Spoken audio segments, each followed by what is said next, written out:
everybody to our regularly scheduled January 13, 2015 Selectmen's meeting at 7:30. Before we proceed, I'd like to ask our audience if they'd like to join us in the Pledge of Allegiance.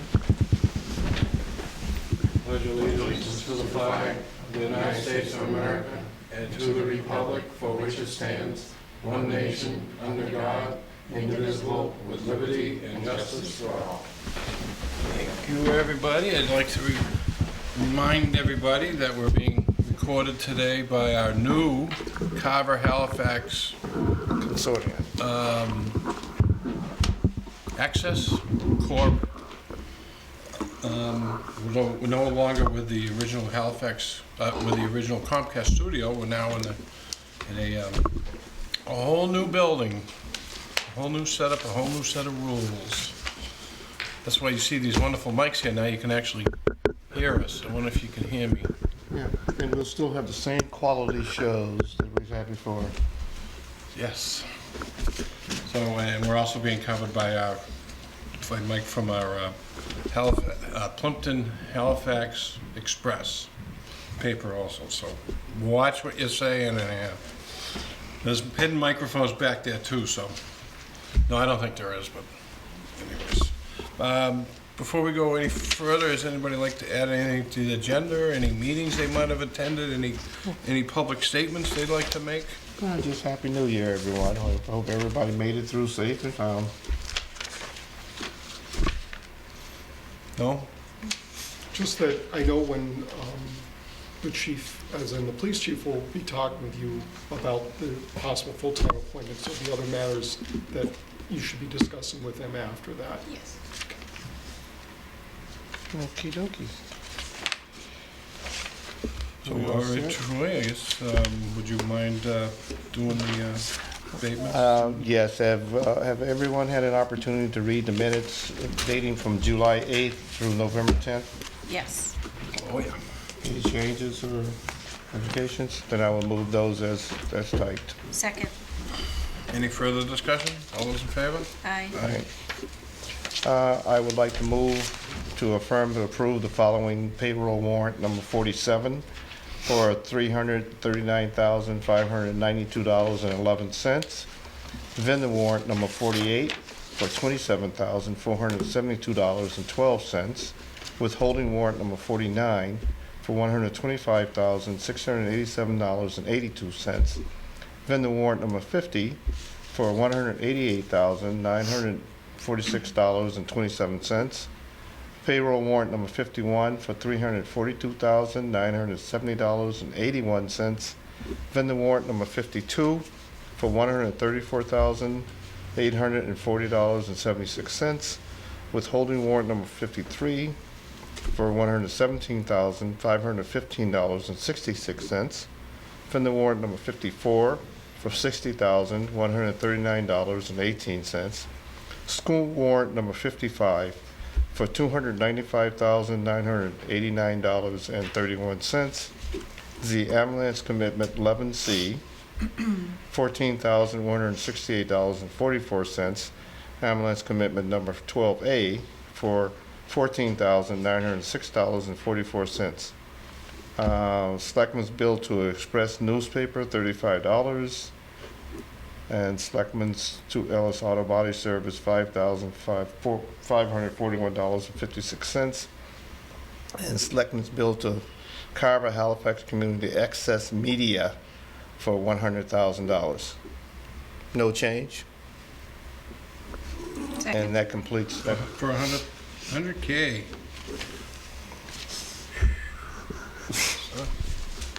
That was just for the microphones. They haven't paid for the other stuff yet. Nope. Was there a second? Oh, I did. Okay. Any further discussion? All those in favor? Aye. All right. Except I abstain from 47 payroll, please. I would move to approve the payments of the following warrants and committed bills. Payroll warrant number 56 for $325,016.23. Vendor warrant number 57 for $51,393.06. Withholding warrant number 58 for $121,319.07. and ambulance commitment 12B for $12,591.56, and mobile park fee number 1 for $5,160. Second. Any further discussion other than I abstained from Bill 56 payroll of the police?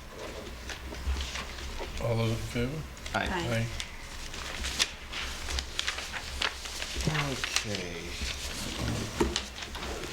We have ambulance commitment we already did, mobile park license we already did.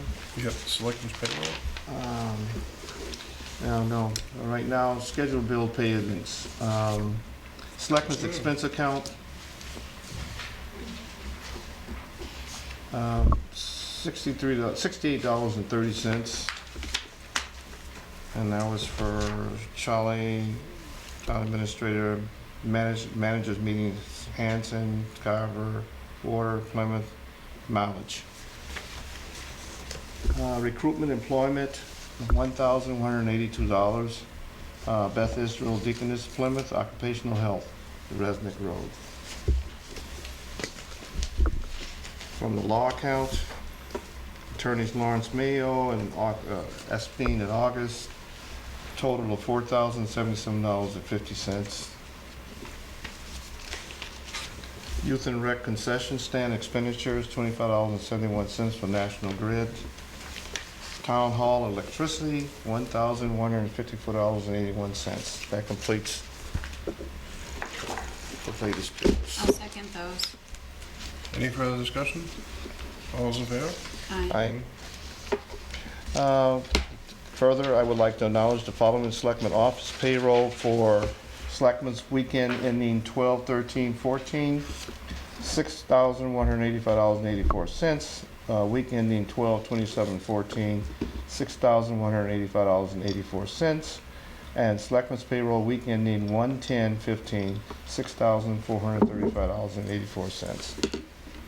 And I'd also like to acknowledge the turnover for 2015, $52, $35, 2015, $53, $125, 2015, $54, $1,715, 2015, $55, $200, 2015, $56, $200, and 2015, $57, $1,218.34. And that completes my presentation. Kelly?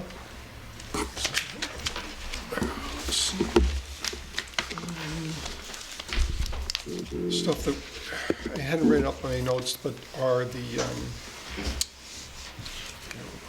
these are recycling abatements.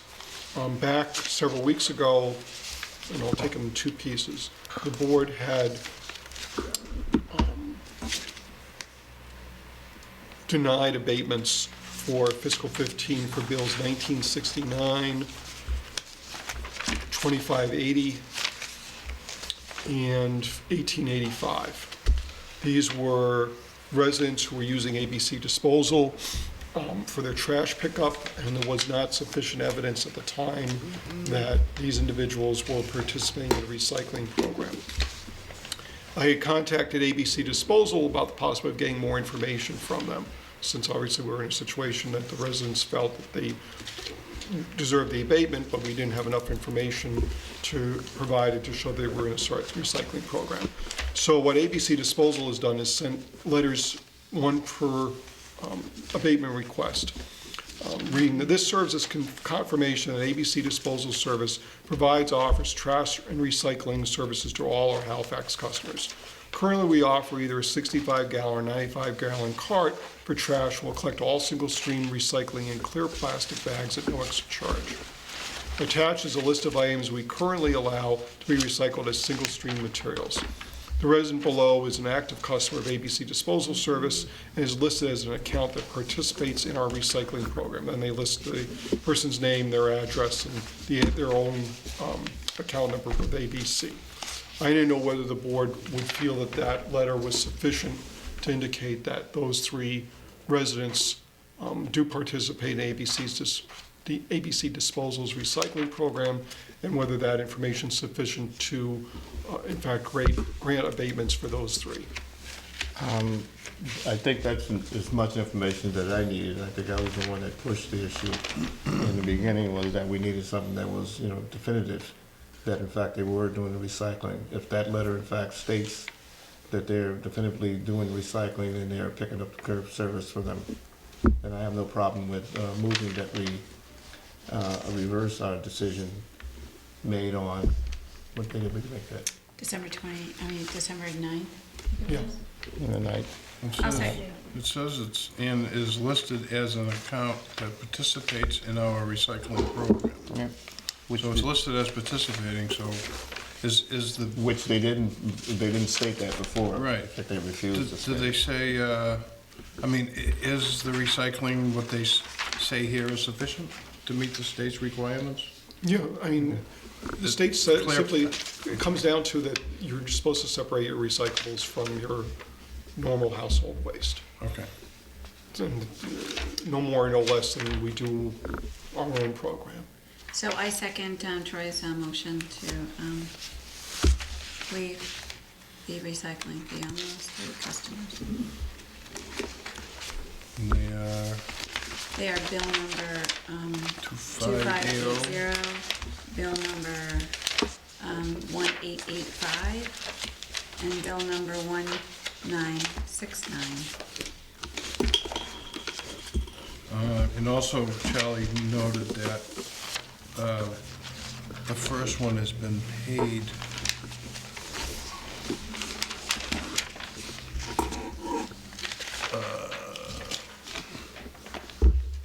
Right, 2580 has been paid, So we'll have to, except for the late fee, so we'll need to abate that.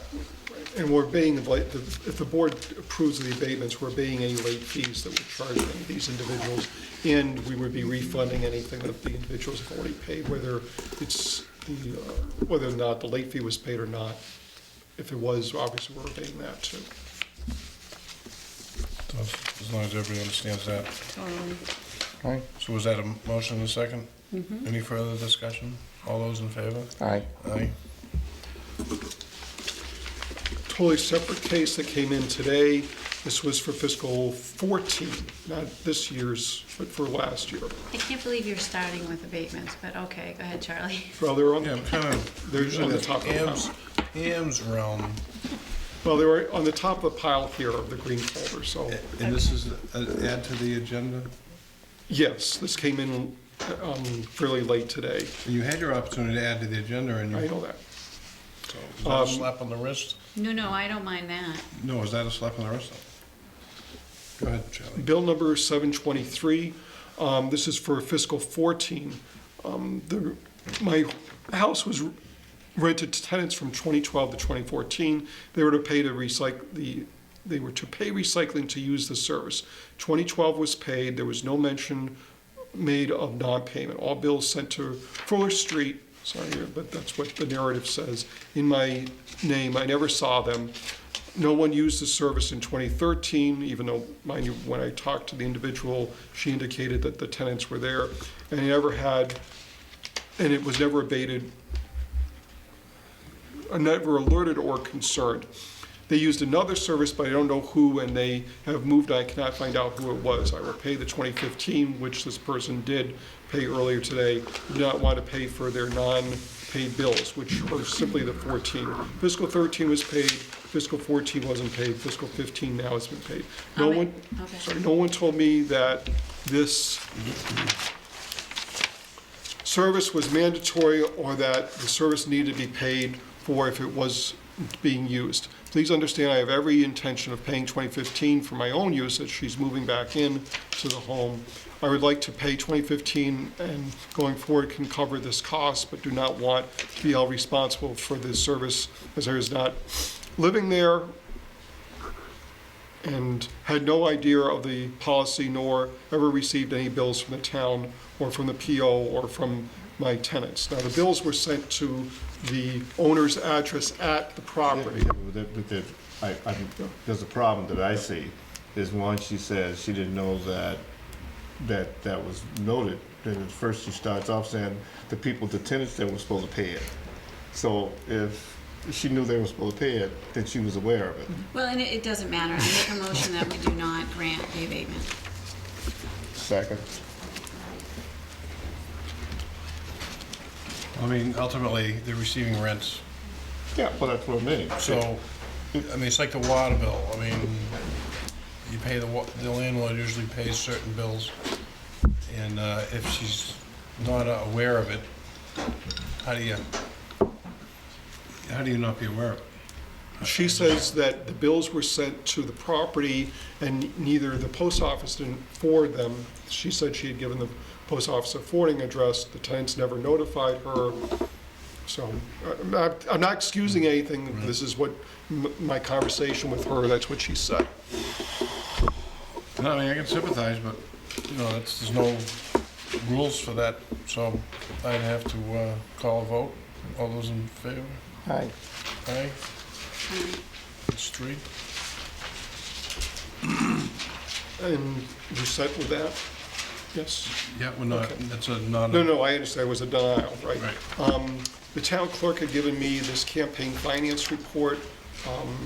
Needs to be signed by all 3 members of the board because it says, I certify I am a candidate for or hold municipal office. So it's not just folks whose term might be up this year. And It's a what? this is the campaign finance report form.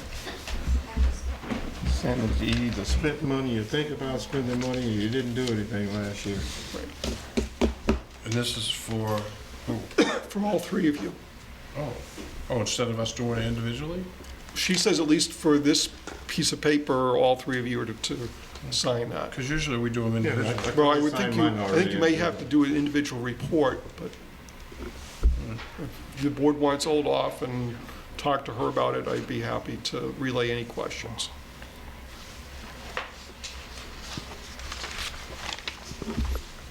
Go ahead. We do have another request, sorry, to go back to abatements and for recycling. The resident paid the tax recycling fee after the board voted to deny the abatement. This is Bill 2580. Is that one of them that we just passed? Okay, so we're gonna waive the $5, right, okay, so that got done. Ambulance abatements or adjustments, the fire chief had gotten this in. This is for November 2014 at $9,444.55. Somehow it didn't go in the green folder, and I found this. You just, all right, so that's an ad. Yeah. Ambulance would be it? Yeah, ambulance abatement for November of 2014, $9,444.55. 9,414. $9,444.55. Do we have a motion? Okay. So moved. Second? Second. This is on the ambulance commitment Yeah. 2014. That wasn't in our, Yep. any further discussion? All those in favor? Aye. Aye. It's all the stuff fire chief will be in later.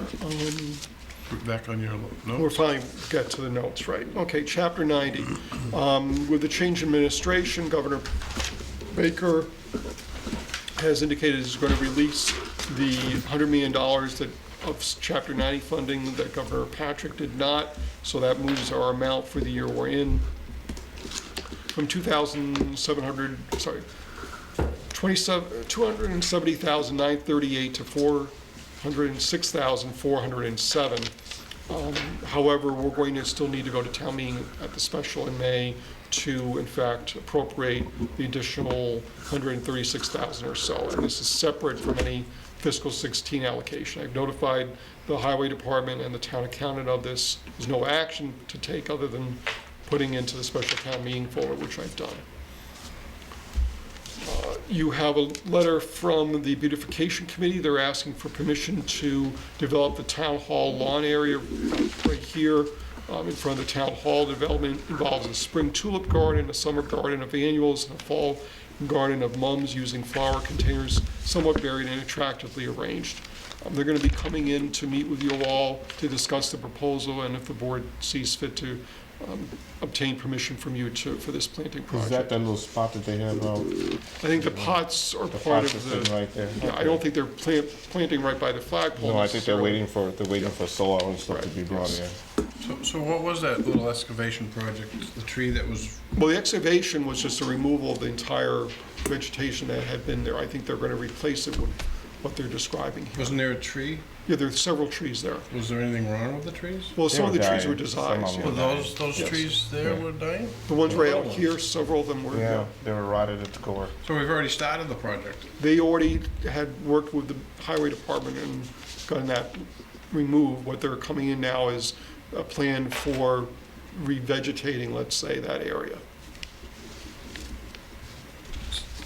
I don't know why they were even asking if they're already going ahead with the project. We already started the project. Am I missing something? No, just dotting their i's and crossing the t's.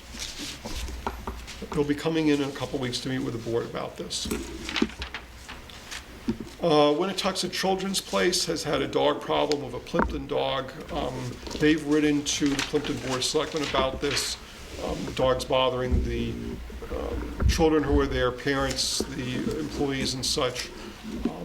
It's a Plimpton matter, even though the occurrences are happening in Halifax. At one point, in fact, our animal control officer picked up the dog and eventually was returned to the owners. My understanding is since a couple weeks ago, there have been a lot fewer problems, but nevertheless, I don't know if the board wanted to follow with our counterparts in Plimpton to indicate that they felt action should be, at least the matter should be investigated by the town of Plimpton to determine whether any action needed to be taken.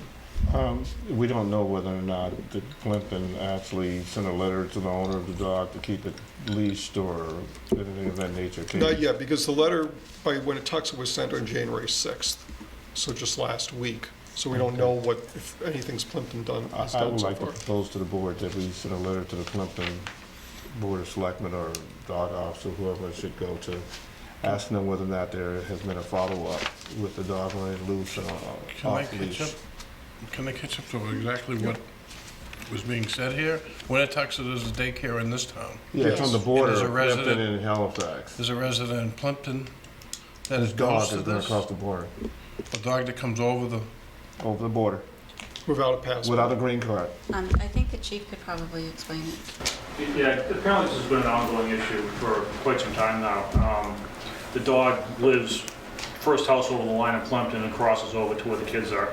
I'm fairly confident that the Plimpton ACO has been advised and is working with the owners of the dog. I would certainly agree with sending a follow-up letter to the board to make sure everybody's on the same page, but I think we're all in the same loop and, trying to work on it, but, again, I think a follow-up letter would be great. I think it at least sends the message out to the ones that test in school, but in fact, we're trying to do something about the issue and then not just sloughing it off. Yeah, obviously, with the kids coming and going, that's a Yeah. concern, so it's usually a tough spot down there. so it's a neighbor right on the line Next house up, yeah. that the dog wanders over. And Plimpton doesn't have a leash law, so. But there is a state reg on that, so that should apply in the case where there isn't one in this individual towns. Isn't there a statewide? Again, I'm not sure how that would apply to this, and I know the Plimpton dog office is aware of it and working with the owner of the dog. Kind of a tough situation, but they're trying. Yeah, I thought, like you, Michael, I thought the state required that leash law be put in place. Yeah, I thought there was something in place. Well, At a minimum. we'll have to find out whether or not that's fact or not. I'll double check, but again, it's a Plimpton issue and they need to take the enforcement action on the dog. And all we can do is try to make the kids as safe as possible. Yeah, I mean, I guess I would agree with Troy. It wouldn't hurt to send a letter. And I'd like to ask Charlie if you can see if there is any state. I'm not aware that there's a state law, simply because I think many of the more rural communities, more rural than we do, probably do not have leash laws. No, I was aware of that, but I heard about that, not having it, but there was some laws in place that should still help Well, there's certainly, protect bordering towns that, there's certainly state statutes that say that dogs that are annoyances and such can be dealt with. but those dogs have to be dealt with in those towns. That's our problem. Well, there's a couple of things I'd like to put in the letter to see whether the dog is in fact update on his rabies shots. What in fact has been done about it, so that we can send a letter back to the school stating this is the action we've taken. If it's okay with the board. I'll second that.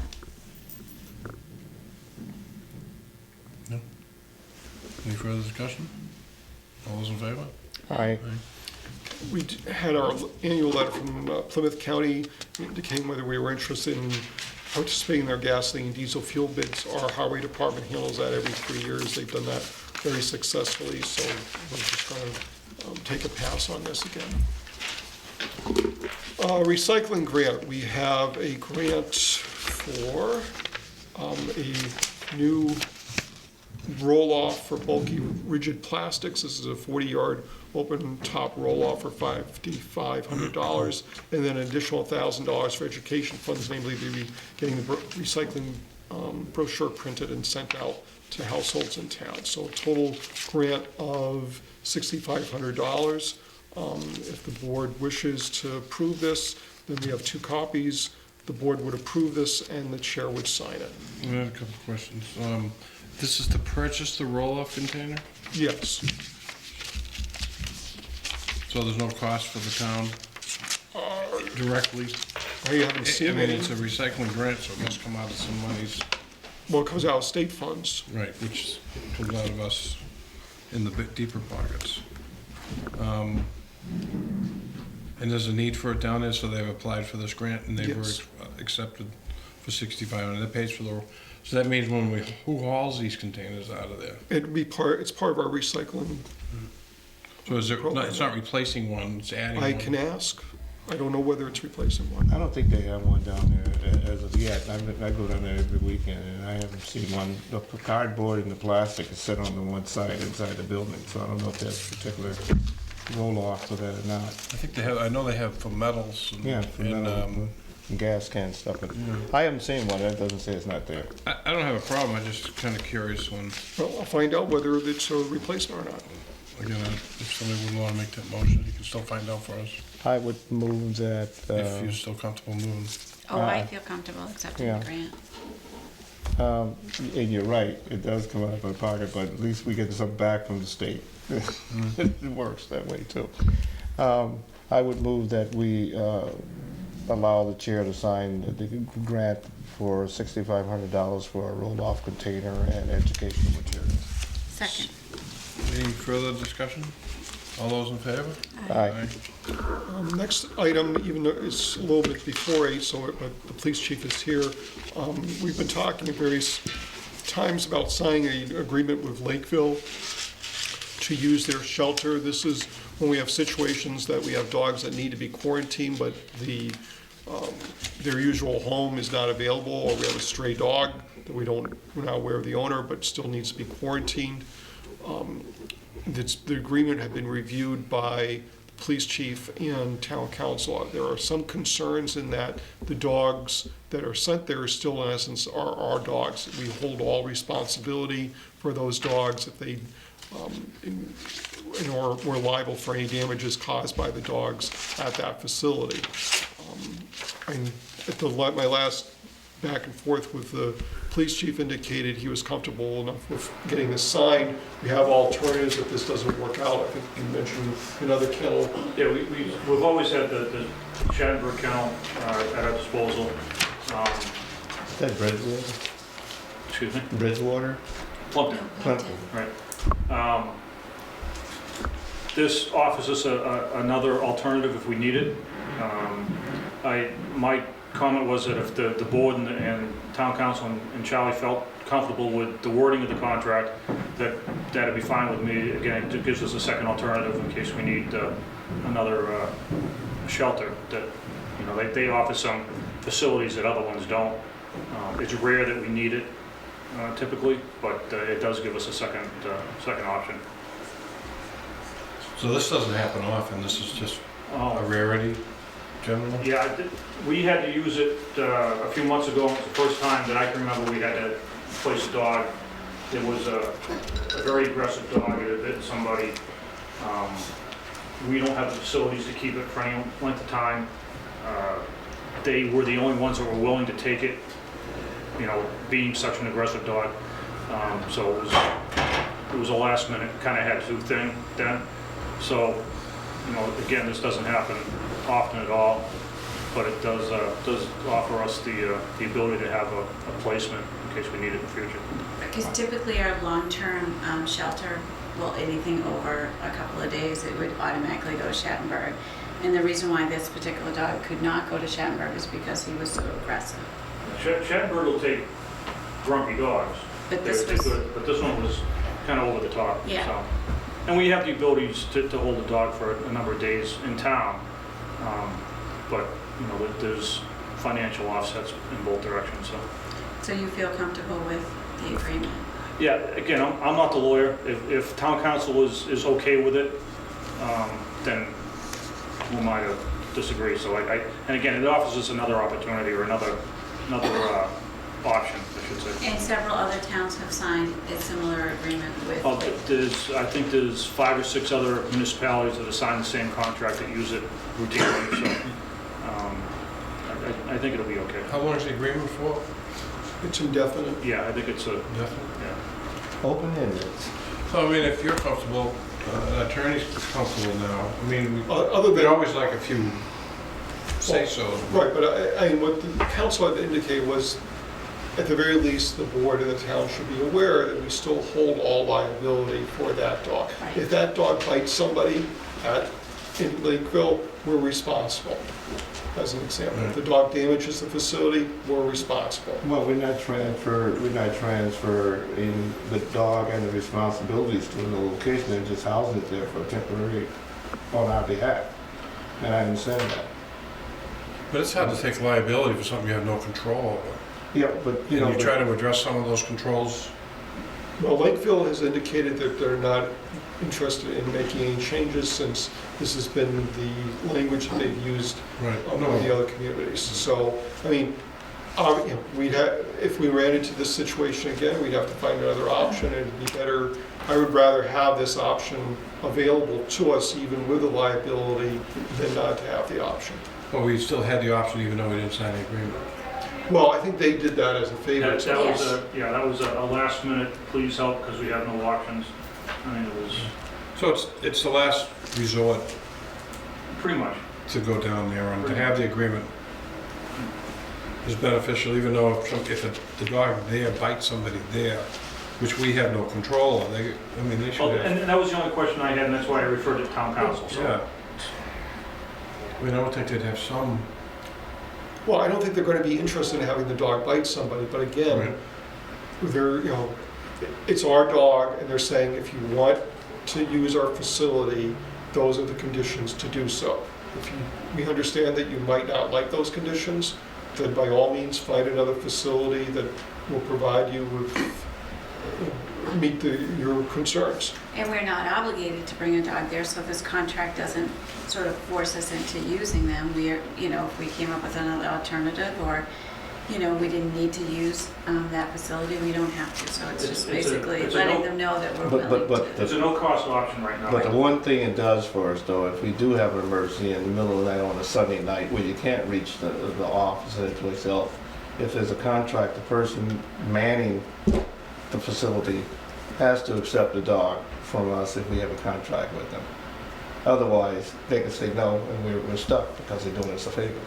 I'm not sure, I'd have to have council look at that. I believe they can turn us down. Well, that's what I'm saying. Well, yeah, even with the contract. But it's unlikely more so than. Hopefully, and I would hope that the turn down would be for, you know, kennel reasons, they have too many dogs, they don't have a placement for it, or something like that. If the dog's affected with Ebola or something, we don't want to go there. Can they get there? Yeah, Okay. that's where they come from, one of the animals. But, so, Okie dokie. Sounds batty to me. That's where it came from, the bats. I don't, blame all night. It's a Get the mammal. mic closer to us. Anyway, so is that something, the board. I will would make like a to do? motion that we sign the contract between the town of Halifax and the town of Lakeville for the use of their animal shelter when it is needed on our part. And that's all three of us? Yes. Do I have a second? Second. Any further discussion? All those in favor? Aye. And the I police hope we chief, don't have to use them that often. and the police chief has an 8 o'clock. We're on it. All right, well, We're yeah, on. we still had, I'll come up, I don't have the- Halifax. Do you want to borrow mine? Now, there are other things we're going to be talking to the chief about, but Okay. officially, he's here for a particular purpose. He didn't Let me have sign. I haven't signed it. Kim? What? I haven't Well, signed it. see, he got mad at me because I hadn't grabbed it, and I said, I didn't grab it. Okay, see, that's why I don't like this, because you and I can't. So Chief, you're here to ask the board to make 2 appointments? Yes, I sent a letter to the board, we had this discussion before last time I was here, that I'd be forwarding 2 names off the I list for appointment to full-time, conditional offer employment pending medicals and police academies. The 2 names were sent up, Simpson and Drew, my 2 picks. So I'd be asking the board to go ahead and approve those appointments for full-time. And once that happens, my next step is to get waivers for them to work in a couple of open slots that we have, to try to save some of the overtime that I'm going through in a rush right now, so. Just with me, one question. Well, he's inviting them up, so. Yeah, well, that's what I'm No, saying. please.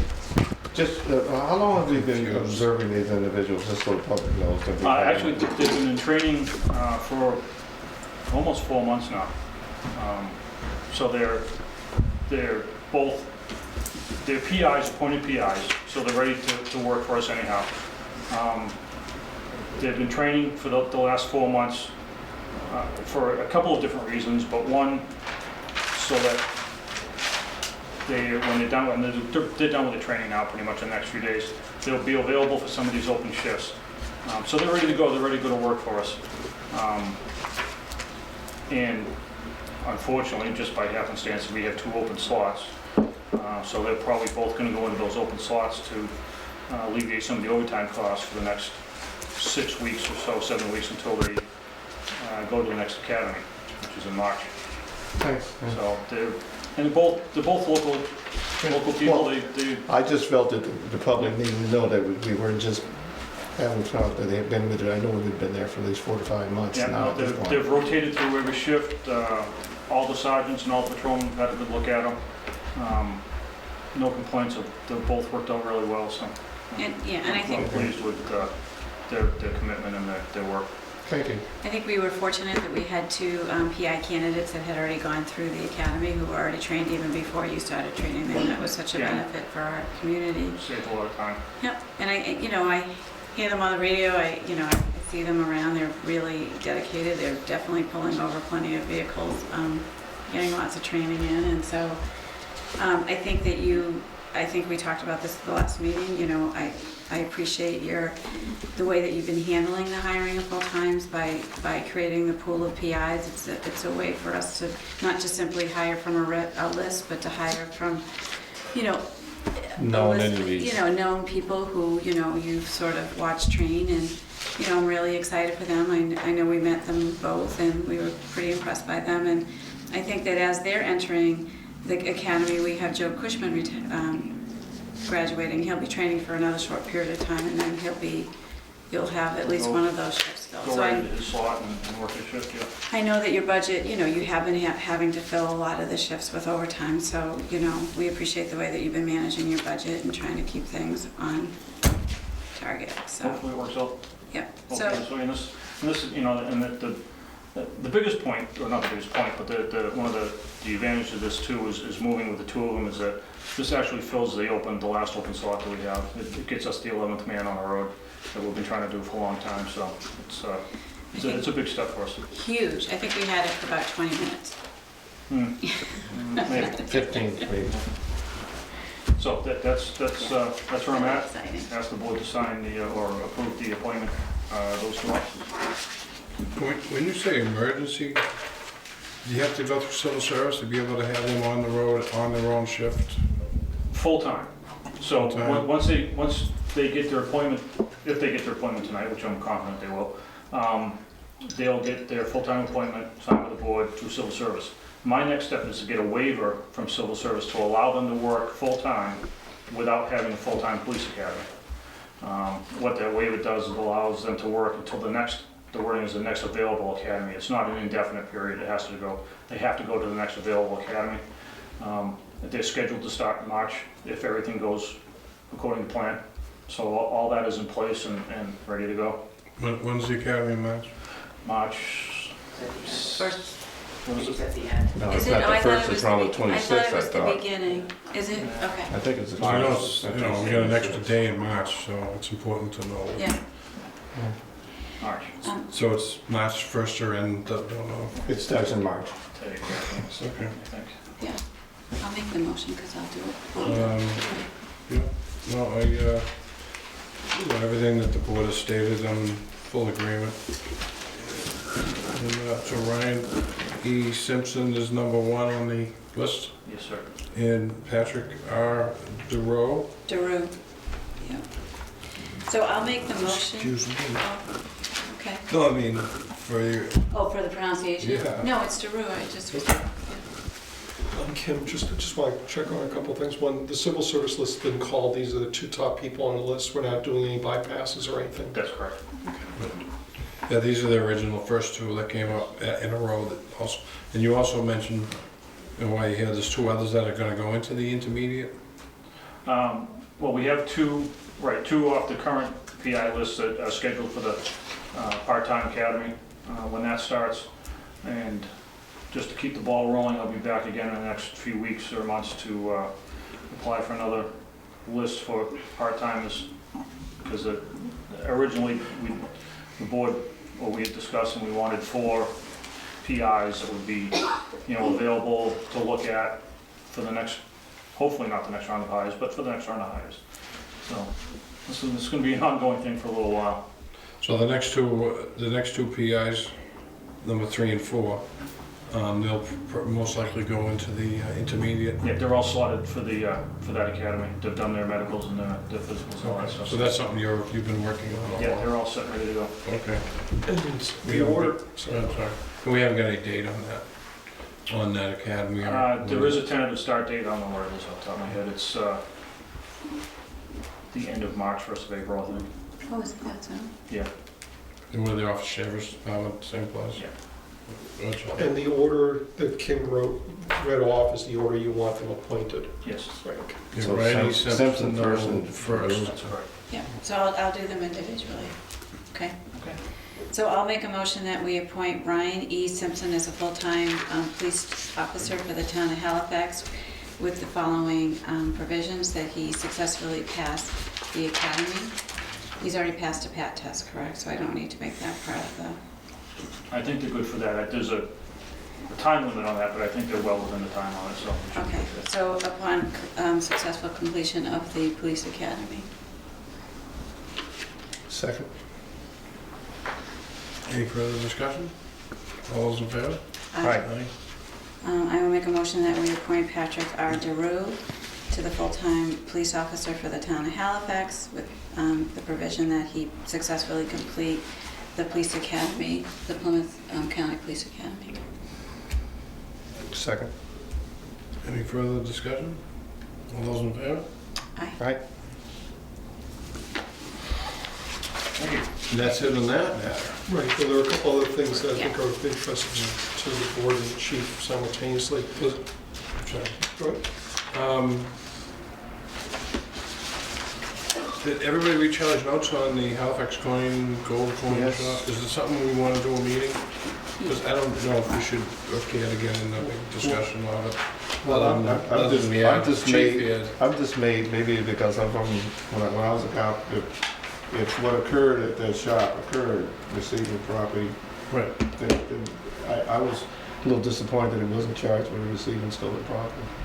But, Well, someone was. Well, we're happy to talk about it.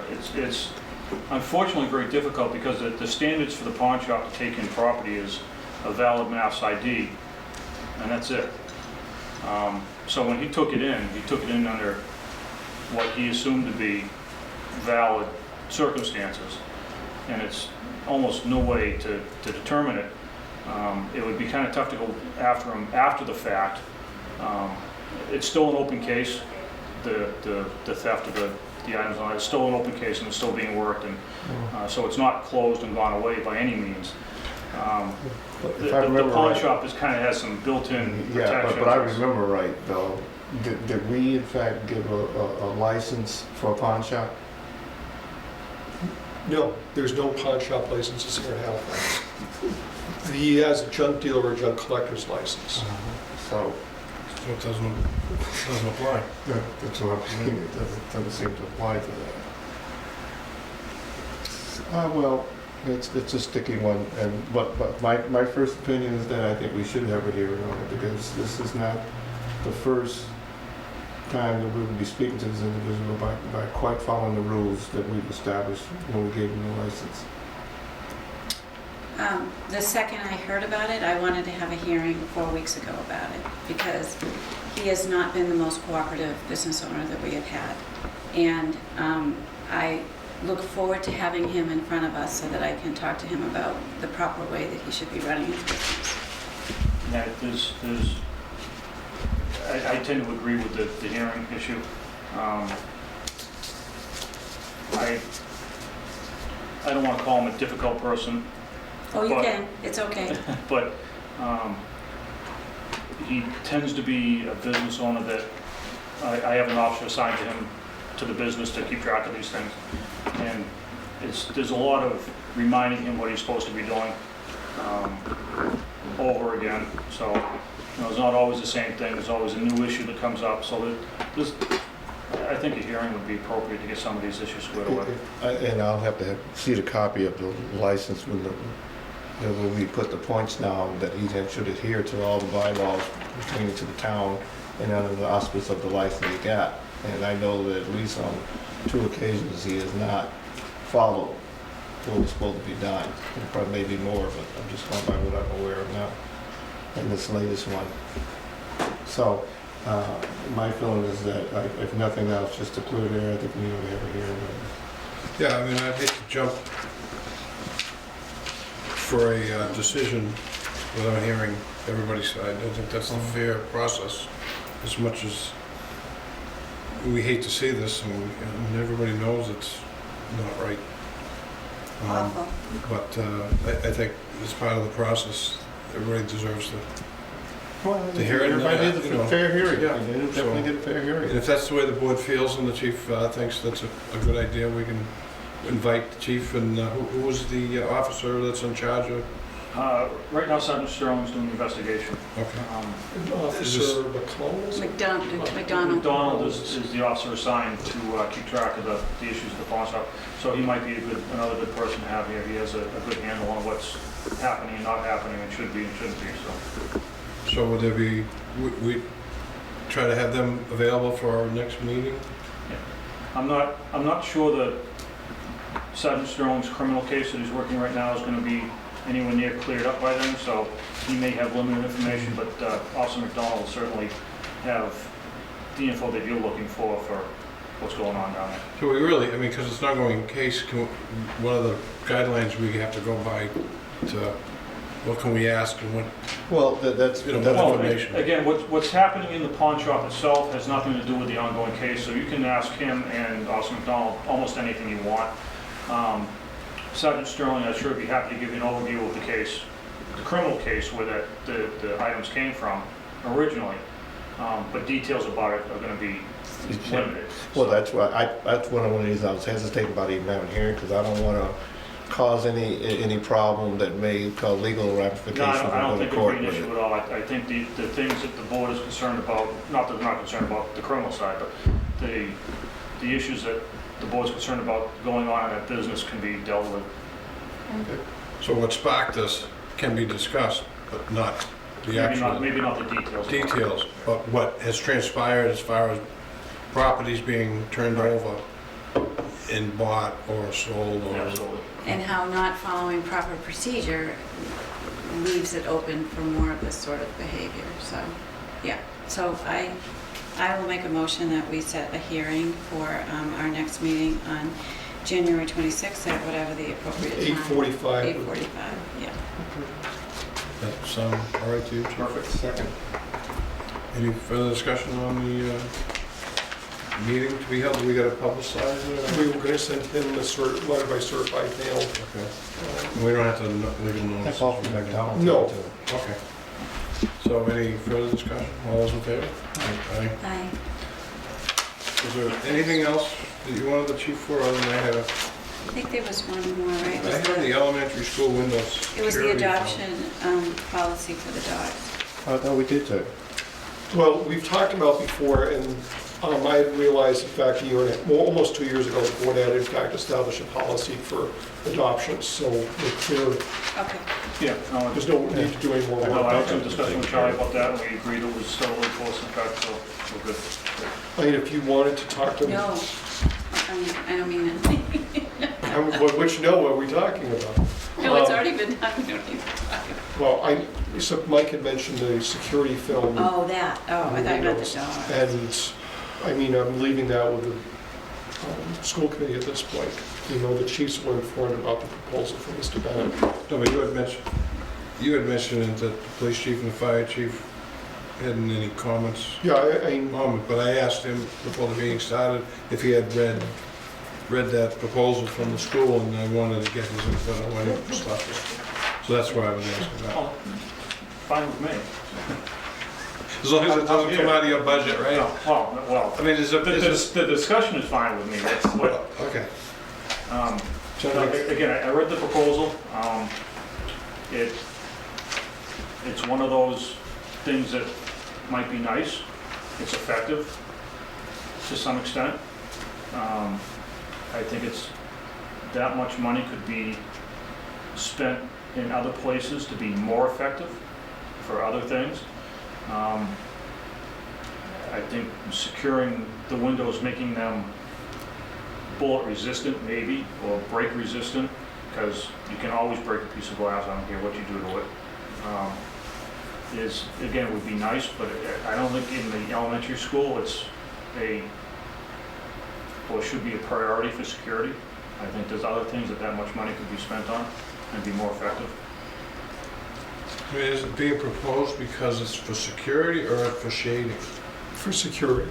Okay. Is that one of many things they're asking for over there? Mr. Bennett was Alright. Mr. Bennett was, this proposal came from Mr. Bennett as a member of the school committee. I don't think it came from the school committee or the school administration. He sent it to me, he sent it to the chiefs. He didn't get an immediate reaction. He, again asked whether our thoughts about it. I sent a note back basically saying, this is really outside of my bailiwick, but I threw in a couple of comments, but my real feeling is it needs to be left with the school committee, obviously with the advice of the police and fire chiefs, but that it's their building and their decision as to the best ways of maintaining security at the building. Would you propose that in a security, long-term, security upgrades over? I mean, just because everything you hear on The the elementary news. school probably not. Okay. It's an expensive proposal, so it's probably not, it'll be way down on the list. How much was it? 40 some odd thousand. 40,000, 40+thousand. Now, can I ask our illustrious fire chief over there, have you happened to take a look at that, or have any? I did look at the proposal, but I looked at it strictly from what impact it would have fighting a fire, not necessarily an impact of school security. So, I mean, if it was to move forward, I don't think it would have that much of a significant impact on firefighting, and that was my only response to Mr. Bennett, that I felt Chief Broderick would better answer it from a school security or law enforcement So point. But if there's a fire up there breaking through the glass, you're gonna get through that glass one well, way or yeah, the other, we would be able to deal with whether that. that Yeah. film's there or not. Can I make a comment? Okay. So although I believe that Mr. Derek Bennett's intention was a great intention, he did not follow the proper procedure in the sense of this has not been discussed at all at a school committee meeting, nor has it been brought to a capital planning committee meeting. So I believe it's just an idea at this point. And given the capital items and the other budget crises that we're facing right now, I'm not sure how much discussion we can really even have about this particular subject. Well, it was brought up, so Yeah, but it wasn't We have brought the up by chief the here school and- committee or the Yeah, but superintendent. in all defense of Eric, I think it was brought up to be part of a major discussion on when we in fact talked about doing preventive maintenance over at the school, and looking closer at that. I think that's where that came from. It said maybe it would be included as a general package to be looked at some future date. Because I don't think that there was any intent, at least my discussion was that it would be going over this bid. Yeah, no, it needs to start with the discussion at the school committee before it even makes its way over here, is just my opinion. no, I mean, I agree that it's, Yeah. I mean, And the- it and the makes its way here. I Yeah. got the chief in front of me, and it's Oh, easy yeah, to grab no, them. none at all. I got the both chiefs here. I just didn't want anybody to think that that was part of our capital plan, because it is not. Other than that, do we have anything else we could torture him with while we have I him? don't know, he probably isn't being tortured right now. I'm sure he has other things that would do that. Well, then we're not doing our job. Just a different venue with USA Fitness Oh, yes. with their junk collection and junk dealer activities. Yeah, I got, actually there's a notice from Charlie that on his flyer, he puts out that he buys, I'm not sure, does he say sell? Secondhand good, no, it says buys. Buys secondhand items. That day, without looking at it too hard, I didn't have the flyer in front of me, I sent out to McDonald down the afternoon working and spoke with the owner. And he kind of relayed to Officer McDonald that he does in fact buy things, he does in fact barter. Somebody can bring in, items that he's interested in, he'll barter for time at the gym and things like that. And it seemed interesting, I guess, or lack of a better word at the time. When I got an actual look at the flyer, his list of things that he buys is fairly extensive. And apparently he does sell them on eBay and has a small storefront in one of his gyms in another town that he does this in. So, again, I'd have to bring it towards the board and the lawyers to see whether that's actually an infraction of the town bylaw or not. It appears as though he is buying things out of the storefront in Halifax, and he actually pretty much admitted that to us, so how much he does is impossible to know offhand. Just the fact that he does it, may in itself be a bylaw issue. So, again, all I can do is give you the facts that I have and make the tough decisions. Well, certainly it's an IRS. He's supposed to be bartering as part of the IRS process. I don't know how many people actually go by that, but if you're advertising to do that out of a storefront, as Well, part I've of, seen, as I've part seen of one the of the store, flyers. as part of the store's business. I mean, you can put advertisement in any business around there that you put it in, apartment for rent or help, but I think this falls in a whole different category. Yeah, again, I'm not sure if this is a bylaw issue that he should have a license if he's going to be buying and selling anything in a Halifax property. I would be saying, my recommendation to the board would be simply to say, send him a letter saying that without junk dealer, junk collector's license, he can't operate or transact that type of business here in Halifax. Obviously, he can advertise, but he just can't transact business here, because if he has a storefront in another Well, that community, was gonna be that's my the other question. community's concern, not ours, outside of the fact that he shouldn't be doing that business here. He has admitted to buying items in Halifax, so he's admitted to Yeah, doing but has he business. sold anything in Halifax? Again, No. we'll probably never know. at this And he point. may keep some of the items for himself. But use at the gym, as it is. Yeah, so it's Well, the comic books, I don't think, unless they're. Oh, here there's for comic books? Oh, yeah, that's all I was about to say. That, and the thing I saw on one side of it, it When says you're on the down the treadmill. side that he buys comic books where he called this number. I was like, I thought it was a gym. Oh, wow, that is so funny. I mean, it's fine if you want to have multiple businesses. We have businesses in town that have multiple businesses. You just have to follow the rules that everybody else follows. I don't have any major issues with him So- doing that, as long as he's licensed to do junk dealer's license and stuff to in and out, because that's a completely different than saying, I'm running a gym. Yeah, again, maybe a letter from the board for some clarification and some, advising him that what he needs to do. But I would again, move, it's I would above my pay move grade. to the suggestion that Charlie and the chief has made, that we do send a letter to him, explain to him that this is what he needs if he's gonna do that type of business. We're not looking to cut him up, but he needs to follow the policies and We'll rules. send a Yes. long copy I of will the second a policies. motion that involves not Send cutting a copy of anybody. bylaw, sure. Yes. The company. It's a Chicago term. Company with the town's bylaw that he needs to be aware of and follow, and he can inform the board what he's doing if he wants to come in and talk to us or apply for it, or Ted, what do they teach you on the road? They give us what the law doesn't mean. any further discussion? All those in favor? Right. Aye. To back up on that dealers, the coin shop thing, they have a business in other towns? Yes. Well, this is kind of a first one. Can we find out how they've been handling? And what kind of, I talked what kind to of, people, talked to the people over in Rockland. One of his relatives owned one over in Rockland. And there's been similar complaints like that, at least over 100. so I mean, I'm just wondering if we can get any info from their town.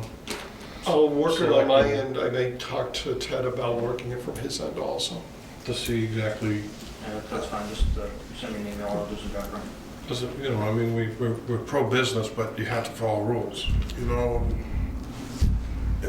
So I just want to give them the benefit of the doubt and see what other towns do, just try to stay in some assembly of the same.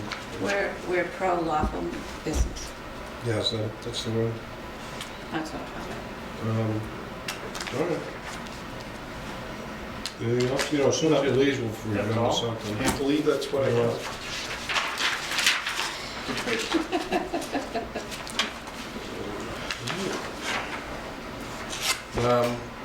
We have an 8:30. Excellent. Thanks, Chief. If Thank you want you. to stay, or the 8:30 is that executive session? Yes, So, but also there was some recognition here going on. yes, which we're going to be doing in a couple weeks. Okay, That's on January 20th. 27th. so I guess we got some 40 years, some 35 years. But the chief's only been there 2 weeks. I know, 30 years, 25, 225. Well, a week at the fire department is a year also. Is 10, yeah. Bye, Sergeant Bennett. Have a good one. Happy New Year. Give those kids a big kiss. I know, they're so sticking cute. Oh. They're all, I know, you're just in the Go home and throes. let them kiss you. Yeah. The kids should stay home. So do you need a motion to go into executive session? Sorry to hear, I hope they feel better. I'll make a motion that we go into executive session to discuss Collective bargaining collective on the bargaining on the firefighters firefighters contract. contract with the chief. Do we want to leave this room or go clear room? My room's a mess, I'll tell you right now. Then we'll stay. We could go into Cam's, into Irma's office if So necessary. why don't we just clear the room and Okay. they can go and stretch their legs. And so what we're gonna do, we're gonna go into executive session. And then we're gonna come back out to regular session, whether we have a report on, I didn't see any report on I don't see a what report we're going coming to out. discuss in executive. But we will be returning to a public session very shortly, so if you're patient with us, So I'll second it, yes. Yes. yes. So yes, for exec, we'll be back. Okay, next on our list is Fitzgerald. Thank you. A letter of thanks. Did we already send the letter? I did. Tom and Peg for thanking them for the donation to cover the cost of the detail associated with the fireworks in Halifax, along with the donation to help cover the cost of refreshments, decorations at Town Hall. Send us own thank you letter. The boards, yes, I think the board should send their own thank you letter. We did some separate, okay, great. From London. Yep. And we sent one to Mr. Egan. Did the clerk sign it? We did that one last meeting, though, didn't we? Mm-hmm. Okay, good. Halifax Coin Shop, we had that discussion. Northland Properties. Letter sent to DBW, no action for the board at this time, right, Charlie? For Northland Town Properties, there's received no a action, it's an update. Actually, I'm hoping that the deed's gonna get registered either this week or next, so. Right. Halifax Country Club, nothing for the board to do, but this is the update. Dispatcher vacation carryover. I mean, it's in their contract, right? Carry over Right, they 40 can hours? carry over, but the decision whether to give the okay is either the Board of Selectmen or the board's designee. In this case, I'm recommending that Matt Tucker be, in fact, the designee for the board. I mean, because we do it for the highway, but yet the highway superintendent doesn't do it.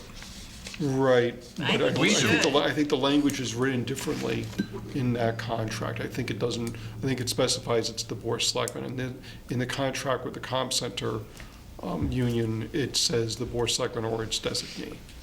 I'll make a motion that we designate Matthew Tucker as our designee in the decision of vacation carryover for the dispatchers. Second, He is the communications center director, so it's let him so direct. direct. Any further discussion? All those in favor? Aye. Twin River Farm has failed to complete the work. The roads, where is Two River Farm? One in, it's out, I think in South Halifax, if I remember right. One of those It's areas. a that- fairly, It's one on the right-hand side, isn't it? You're going down? but it's a fairly small, Yeah. it's not Highland Woods, it's a much smaller development. Is it down, that's down 105? I'd have to go back to the maps and check. So go ahead, we're having a problem, cash. Well, we've had a long problem. Luckily, in this case, where the developer has not finished the infrastructure work, as opposed to some of the other developments in town where we were preventing building permits from being granted, we have money in the bank. But to use that, there is a process to go through, and council's been working with the planning board and their secretary to start the process. Basically, what will come down to the next step will be to be sending a letter to the developer saying, you've got to make progress and show how you're going to do that in the very, very near future. We're talking a matter of weeks. And if not, we're going to move forward. One of the things that may be required will be a vote at town meeting because the amount of money that we have on deposit's over $100,000. And that requires an appropriation of that money, not an additional town appropriation, but the appropriation money to actually do the work on that property.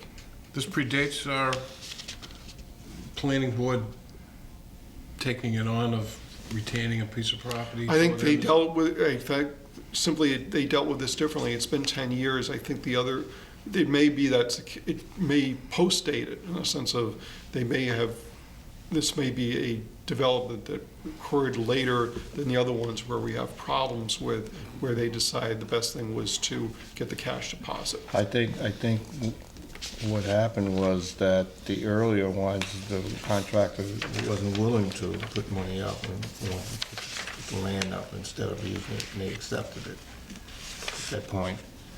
Because, usually we hear about these way before this point. Yeah. Are there still lots to be developed down there? I don't, if there are, there's only one. Okay. So there's nothing for us to do, but will we encourage these, I just wanted the board to be aware of it in Okay. case somebody would ever ask you what's happening with this subdivision, you'd know. so there's nothing we can do about it? There's nothing for you to do about it. It's the planning board's jurisdiction right now, Have they working been- with council, Okay. and that's what's happening. Okay. Do we get that from them, or they're the ones that are working on this? They work on it. No, are they working on this? Yes. Yes. Oh, That's okay. why I This is brought just this an in, FYI. because I have correspondence between council and the planning boards, and Oh, I okay. wanted the board to be aware of it. If you wanted to read the correspondence, it's in the Okay. mail file. So they've already been talking with town council on this? Yes. To get this done? Yes. Okay. Verizon overcharges? Yeah, I just had heard from Tony Ross over at the police department late today. The only overcharge we're gonna be eligible for is the 6150, but, Total? yeah. Hey, I'll take 6150. How much do we pay Tony to write all the paperwork up? It'll be more than... I don't know. Okay, it's 9:30. Don't start with me. I got a home to go to till, you know. Group Health Commission? So you don't need anything for us on the 6150? No. So group health? Just I'm recommending that the board send a letter to its legislators about the possible request by the GIC for another $120 million of funding. Basically, GIC, if you think of it just as the Mayflower Municipal Health Group, but much, much larger. It covers the state employees. It does cover a number of municipalities that had decided to participate in this. They set up a rate structure that's not fully funding. One, the other is Right, giving away. and so they need to probably be asking the state for additional money. Well, that's very well and good, but nobody else is going to get a state bailout. They need to adjust their rates to do two things. One, so there's sufficient money on a month-to-month basis to cover their expenses. But second, they need to start building up a reserve fund of their own, but that needs to be through their rate structure, not subsidies for the state. Thank you, say amen to that, Charlie. It's true, because what it's doing is, you know, in the Mayflower Group, we're all responsible for our own rates and the usage, you know, our rates are affected by the usage. At the state, any deficit touches the regular taxpayer instead of just the users of that insurance group. So But they have bigger pockets. no, Yeah, but I make a you have motion. people who are not in the insurance plan paying for the plan. right, so I'll make a Paying motion. for the others Yes, we're all paying for the people, we're subsidizing their insurance. indirectly. Yes. So I'll make a motion that we send a letter to our legislators, you know, supporting the rate increase for GIC and not to touch the cities and towns of Massachusetts. Second. Further discussion? All those in favor? Aye. Aye. Mass Housing approved Blackledge Development. ZBA is, they've come to ZBA for a. Not yet. I expect Okay. sometime later this month, the application for a comprehensive permit will be filed, and then probably starting in February, hearings will occur. Have we sent a note up to ZBA to let them know that this probably is coming, Yes, so they're aware of it? yes. Okay. There's nothing, I mean, I know we got some paperwork in here on their their judgment for this lot. Wasn't that part of this paperwork in here of why they approved this? There's a letter from Mass Housing. Yes, housing, yeah. Saying why they approved it. Yes, yeah. Right. So that's for everybody's reading. Because really it's out of our bag other than, It goes to ZBA, the board, along with all the other town departments, are gonna be able to participate in the hearing, provide comments, ask Right. questions. so we can go through, once it comes in, we can go ahead and put up comments together. And hopefully the other departments will do the same. Fire, police, schools, Highway. highway. Good, Charlie. My nominating committee, I don't see any reason to send any nominations in. We're not recommending Well, I believe Ms. Roy has already been nominated by the, seconded? by the She's the- nomination. You guys don't nominate me, Yes. I'm nominated by by the- Maya. By the Yeah. committee Ah. itself. The committee itself chose her out of all those qualified candidates. So, 320 Monpont Street on the back taxes for this. This is the property near the intersection 106 and 58 where, The car lot there. right, and where the previous owners, when the collector's office had sent them the certificate of municipal lien, they failed to include the tax sale amounts. So we're still trying to get the tax sale, but they also own a lot at 309 South Street. It appears from correspondence that they're in the process of trying to make sure that all taxes are paid possibly for a sale of property. But what I've done is encourage the treasurer collector to work with council to start whatever proceedings could occur to obtain the back taxes on the Monpont lot. To the point of basically I said to her, just give town council permission to draft a letter. All you'll need to do is sign it. You don't have to do the work on drafting. As far as I know, nothing's occurred. What I'd like the board to do is send a letter of encouragement to the treasurer collector that she work with council to make that happen. So moved. Second. If they do sell and move out of town, then it's harder to go after. It's much harder. So we're trying to attach. Well, that's why I attach it to South Street, but the thing is that the sooner we do this, the sooner, it's more of a chance of us getting the money, for one thing, and second is if they're still residents of town, we have a better chance, because there are places for leverage there. So we don't know whether we can lien because of another property. No, I don't think we can. So there's, how else would you? You go through, in essence, the equivalent of small claims court to do something like this. Which just doesn't mean that they end up paying anyway. No, but All right, yeah, I go along with it. Any further discussion? All those in favor? Aye. okay, Elementary school, we wanna already talk discussed about that. Council on Aging ballroom dancing. If it, I don't see an issue with it if somebody's gonna be in the building for that hour that they're gonna be here. I mean, I think it's great. we old people just need cons- that. What? Don't say it. No, I just, when other people working in other departments, somebody's gonna think, like Charlie said in his little editorial here, well, we're just that gonna. they might think they're gonna go to the different departments and, Can't stop it. I'm not gonna spend time manning the door there or letting people in. Releasing the old action there. I'll just let So, I mean- everybody know. I mean, I Put just, a note. this, you know, at that time, whoever was running it, to put a note on the door, town hall is open only to, Well, I'm not- only to dancing for hours of. I'll say building's open for this purpose. I'm not gonna get into the, I mean, once the door's open, people are gonna walk down the corridor. I'm just gonna tell them, not, you can't be in the building, but that's the only reason the building's open. And then if they wanna try and talk to me about something that's relevant to the selectmen, then that's great, fine, I'm here.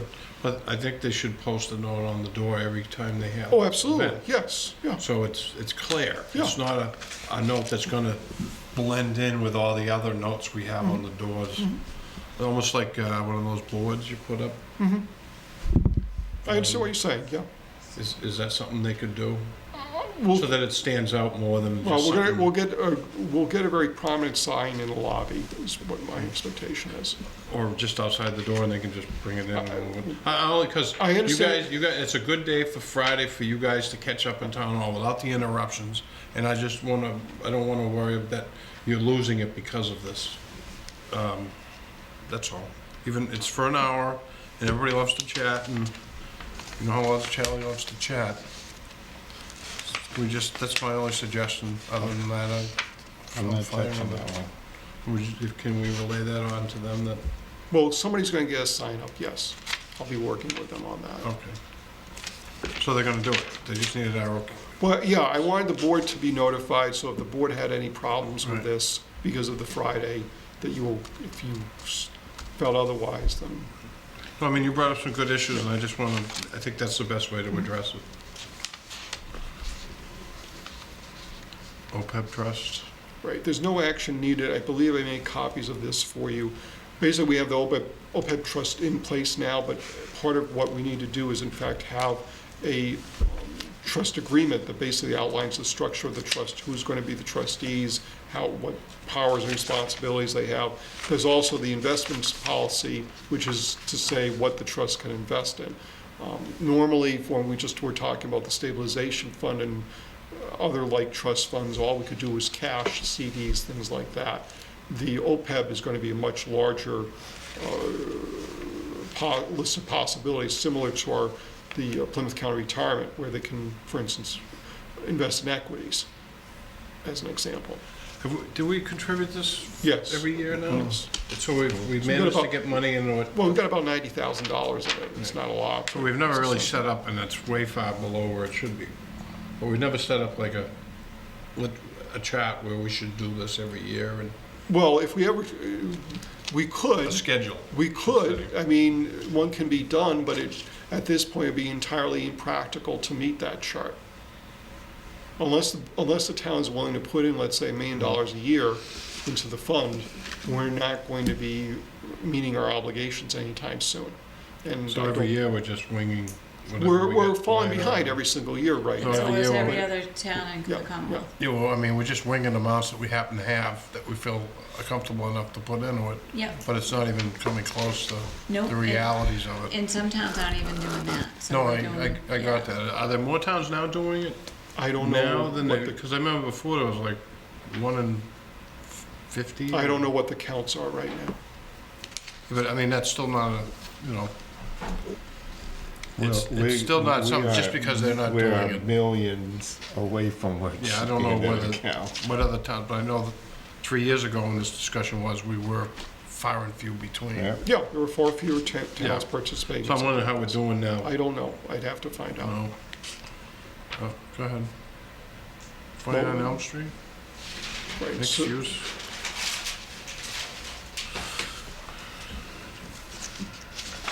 No action is needed, secured, but signed. So this, suffered a catastrophic fire a number of months ago. Owners are possible to sell it. So it's an unsafe building that's been signaged. and- Yes. Oh, that And, place is falling down. And it's not that doesn't have to be torn down at this time? Not at this time, no. So then they're keeping an eye on it. It's secure enough. The fire department will put a sign up basically warning fires from entering the building, and Tom and Jason felt that was sufficient at this point. Okay. Water tower, safety antennas. And I know the chiefs were just talking about this to each other earlier tonight. I believe that they said Sprint's gonna work with them on moving the public safety antenna that are up at the water tower while the painting job's going on. I don't know the details, but I think they're starting to get a plan in place. There's a lot of coordination, I know, involved in that, so that's good. I mean, Hanson's doing that now, right?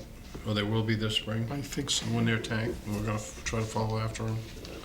OCP DLTA funding.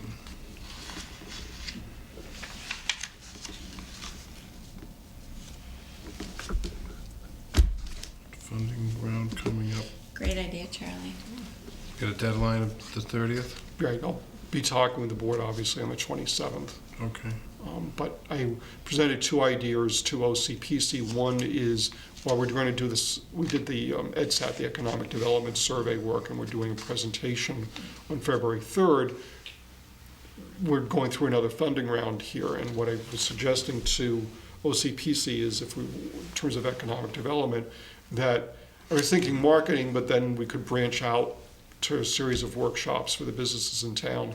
And also, I talked to my colleague Dale Plow over in Plimpton, and that Plimpton is also interested in this, is we have no business association here in Halifax and Plimpton, and looking at the membership lists for the one in Brockton and Plymouth, pardon? Have they, If there is one, it's pretty much non-happening. huh?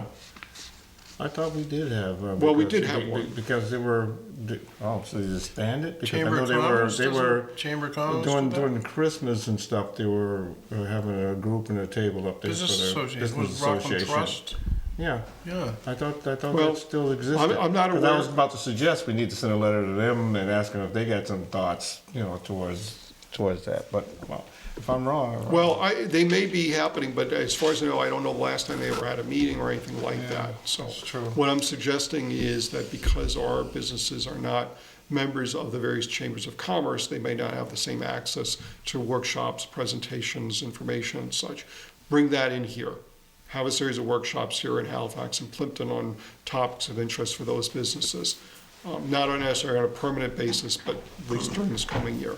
So we'll see if that's a possibility with the DLTA funding. The second is to bring in a higher level of internet to Halifax.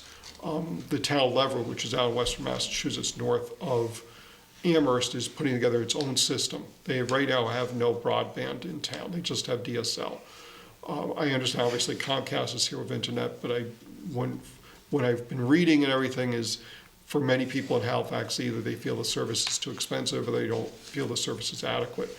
I have no idea what the costs are, I have no idea what the infrastructure that would be needed or anything like that. That's why I want to look at that with OCPC through a DLTA grant. We talk about infrastructure like highways and water. These days, internet really can be seen as Is the the same way. communications thing, yeah. And developing satellite internet a little faster now, where now Comcast is probably the only internet provider in town. There's no So, competition, so. well, there's not, or not enough, whatever. But the idea is it possible, is it feasible to do something like that in Halifax? If it isn't, then we find that out. If it is, then we can figure out, okay, as part of this work, how could it be financed? Is there grant money available? Is there sufficient interest that generate revenues from subscribers? Leverett, I'm not proposing that Halifax follow Leverett's way, because I think a lot of people would vote no on this. But Leverett passed an override with a 90%, a debt exclusion with a 90% margin up there, because basically the townspeople said, we're sick and tired of just having DSL, and it was almost unanimously for a debt exclusion. Whether you were going to subscribe to it or not, people voted yes, because they thought it was important enough to bring that into Leverett. It may not be the same here. What was the cost? I don't know, I can find out, but here, we would find out that the cost could be very different here, because we're more densely settled than Leverett. Leverett's only 1,100 people or so, we're 7,500. But that's working with OCPC. So when you hear back from OCPC whether either of these or both of these projects would be eligible, again, Plimpton is interested in the internet project also. So we'll see how that works, and I'll come back to the board in a couple of weeks. Just on the highway department and chapter 90, they make this request every year that the town pony up some money to match the state share. There's no requirement for doing that. And in fact, the town does appropriate $150,000 every year that is in a permanent account for the highway department. It's just not anything to do with chapter 90. And putting money in doesn't affect how much money we get from the state at all. Yeah. So, I had talked to Tom Coulter about local aid. There had been, Governor Patrick had mentioned as part of his budget, to balance the budget this year we're in, to do cuts in local aid. He said, in essence, that it's extremely unlikely that anything will be brought to the House to do that. So I think, and I believe Governor Baker has indicated that he understands he's going to have to make some budget cuts for the year we're in now, but local aid is off the table for the year we're in now. So we'll see that happening. Let's see, fire department and LEPC grants. Fire chief wrote the board about the following grants. This is one for student fire education at $44.23, one for senior and elderly education for $2,795, and one for the LEPC for hazardous materials training for $1,425. The board could approve these.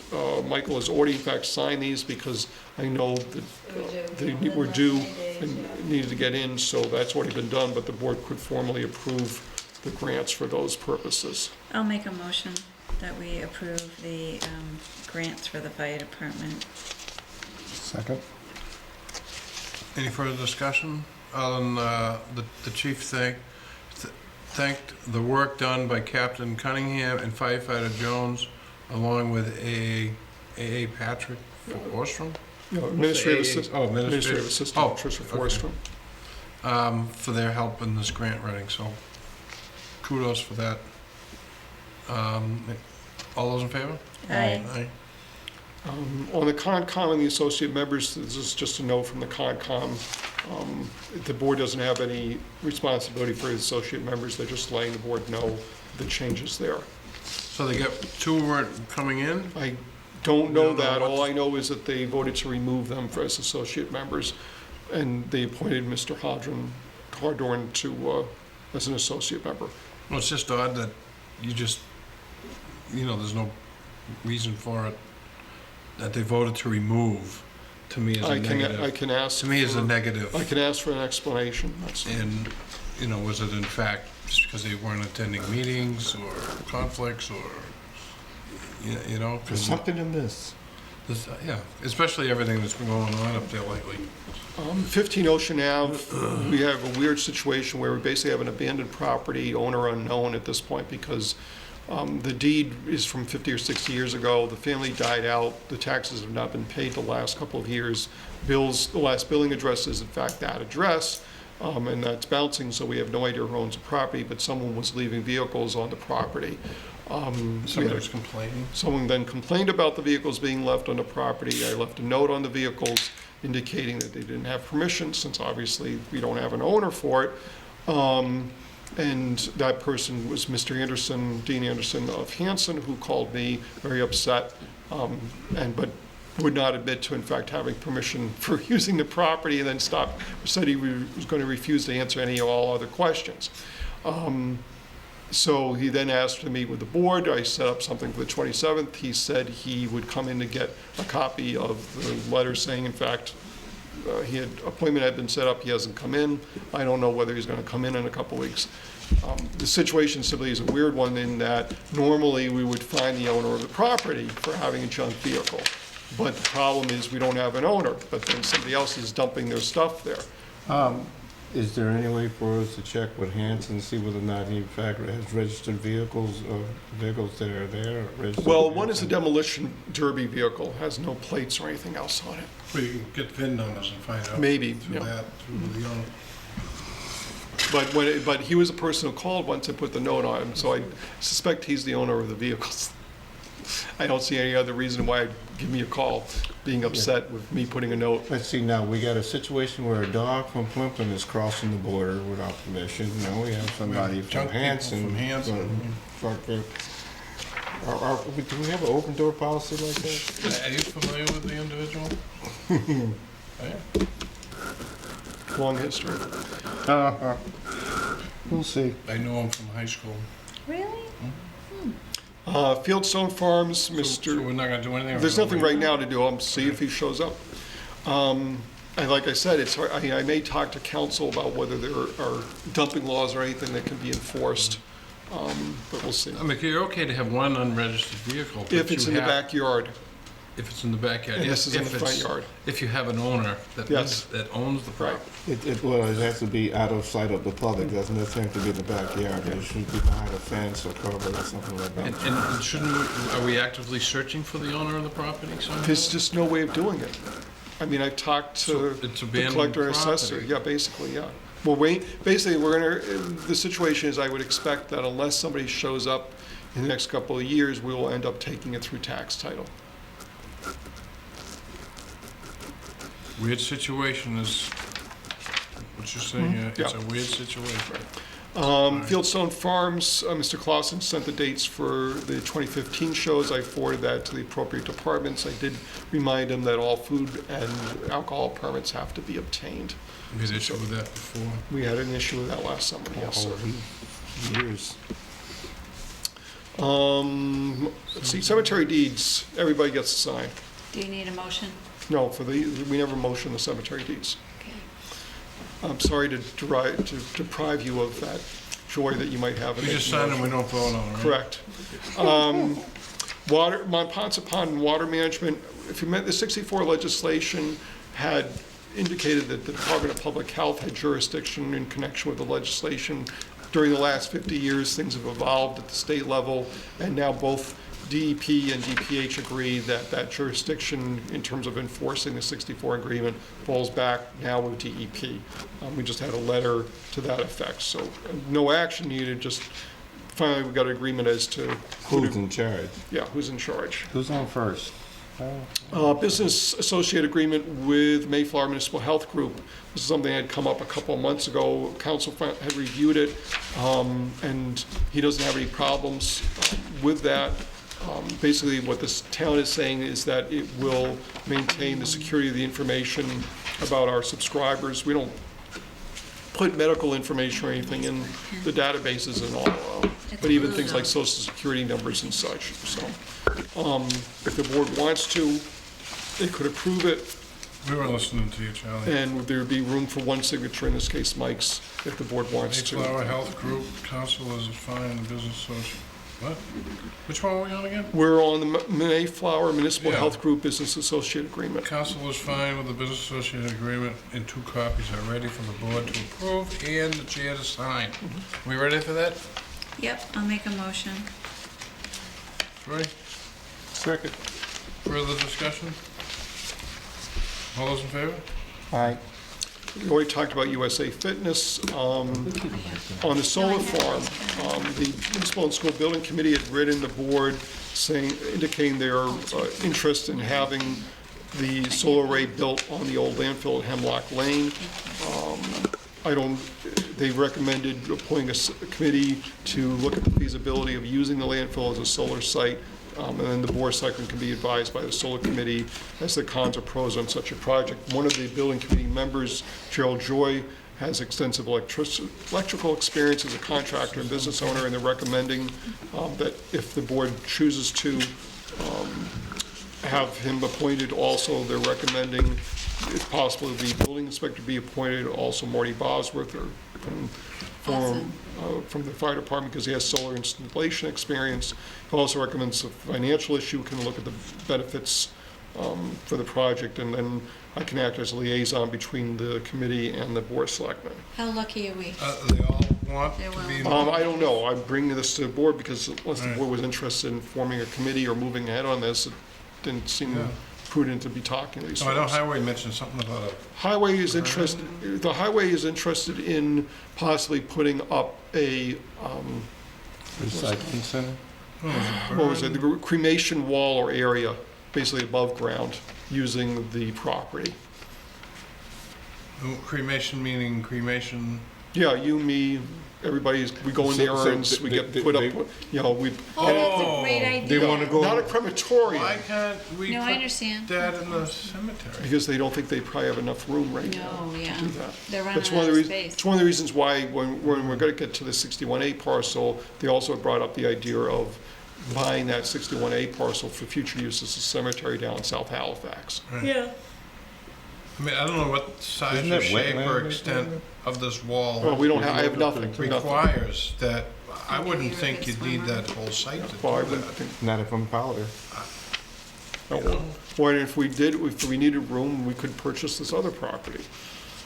Yeah, I think it's so wonderful that they took the initiative to do that. So I would be in support of forming that committee, so I don't know if we want to have the parties come in and talk to us at our next meeting or the following meeting. Probably February is, I think Yeah. January's getting a good. So- I think we need to get together and have a mandate or some marching orders from it. In fact, we are gonna start the committee, you know. Well, I think you folks can start the committee. I think you then bring in the folks who might be interested and say, Yeah. here's what we need you to do.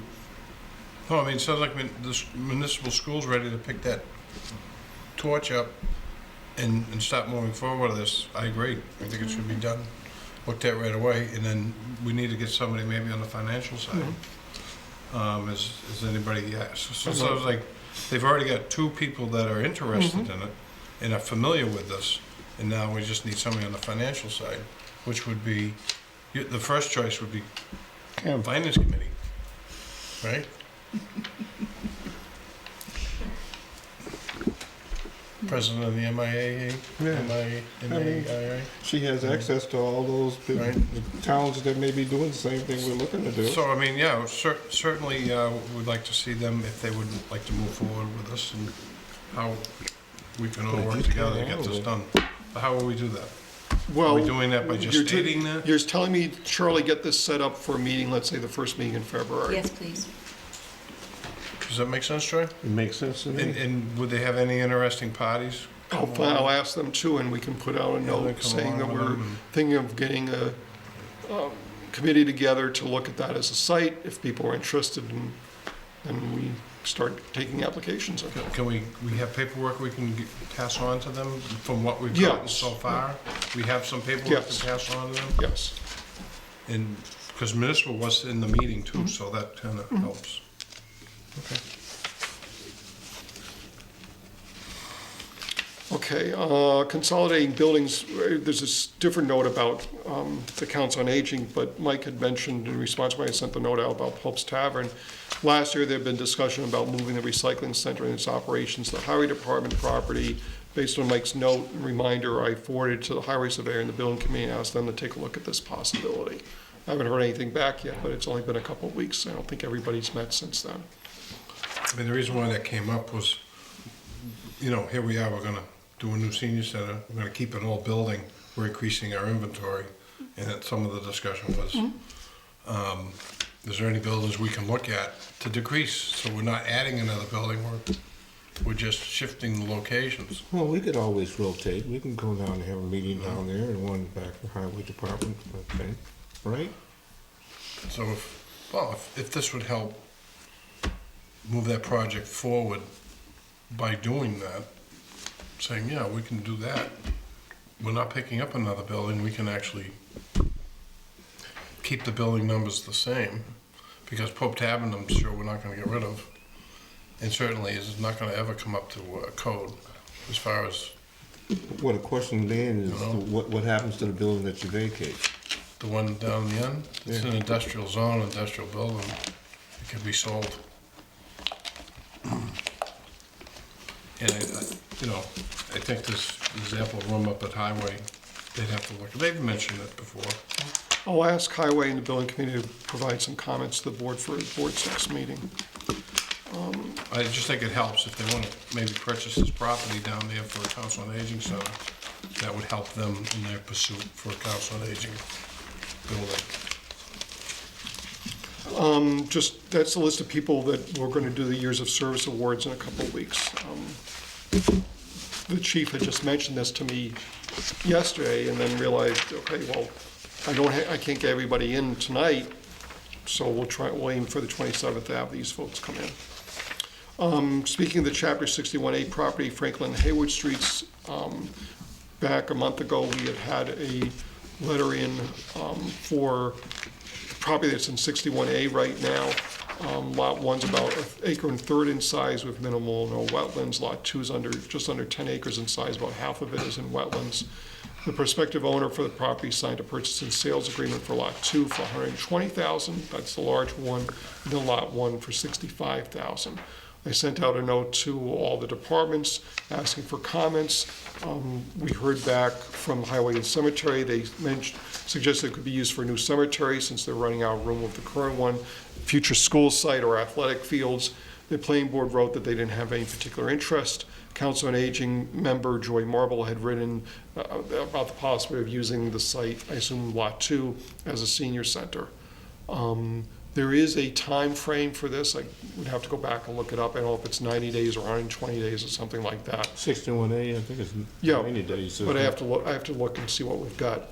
But if we're going to be doing this, obviously we would have to be going to town meeting to do a purchase of the property. I don't know what the board's feelings about this are at this point, or whether they want to pursue this, and if so, how they want to pursue this. Well, if Highway's looking at it for cemetery, there is some funds that we could use for purchase Possibly, of yeah. that property. And I don't know what Council on Aging has for funding or indirect funding. They don't have any indirect funding. Well, I had spoken to Coulter and Cutler, and I know just recently, I can't think what town it was, just recently received money for a Council on Aging building. That they might be able to bring the money up. A town received, they haven't done grants for those for years. Yeah, well, Which town? it slips my mind, but I know that there was a town that was awarded so much money.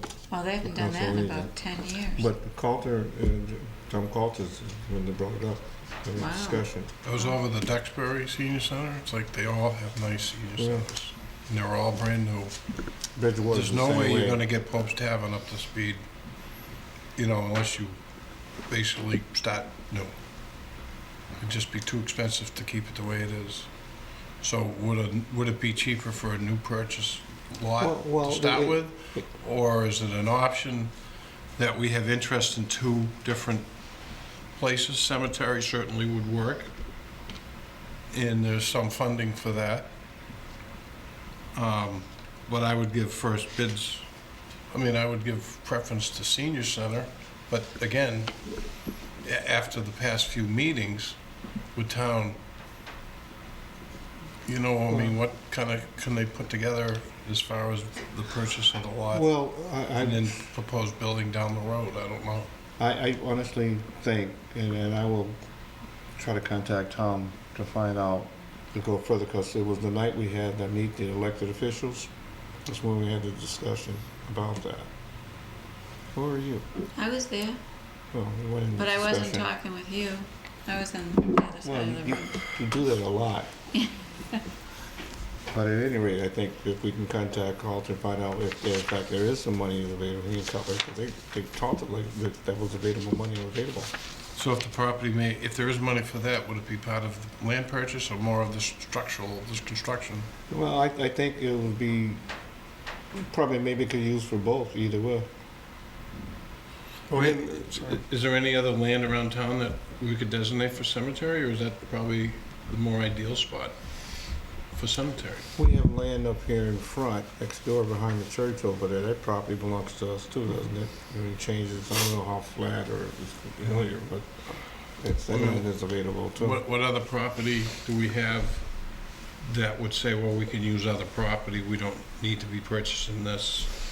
So that would, Well, it depends on that how would much, kind of negate, might negate that property if that's the case. well, I'll ask. All right. So if there is no real good property around that we currently own, this, we really need to look at this at minimum for highway. For the cemetery, then I think we should look at it. But we need to answer it pretty quick. And if Council on Aging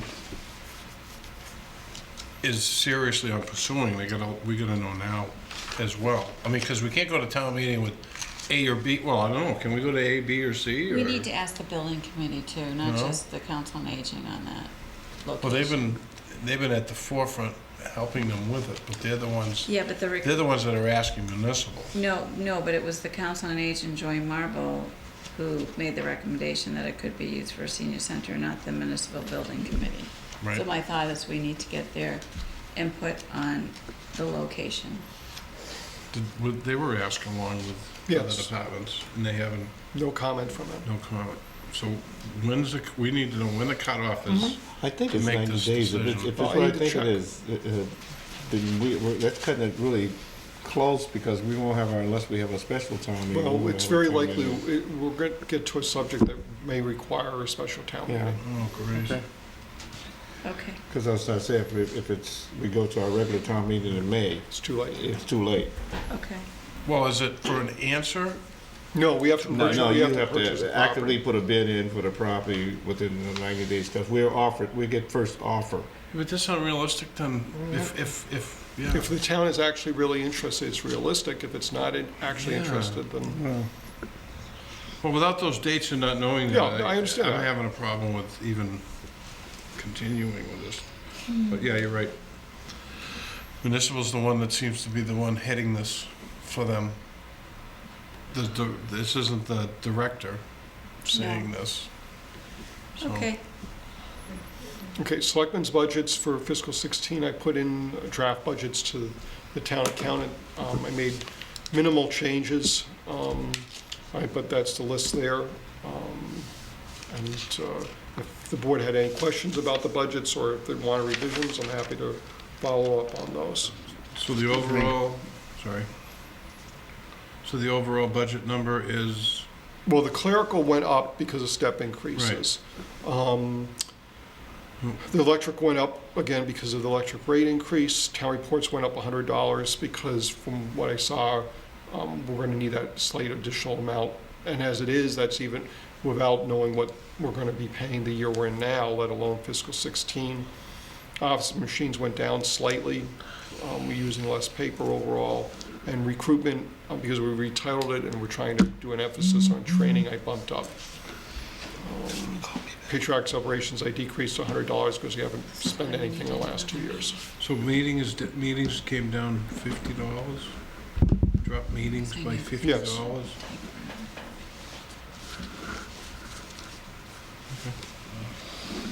All right. And then we have the free cash certified by the state, so that got done. Good job, Sandy. Yep.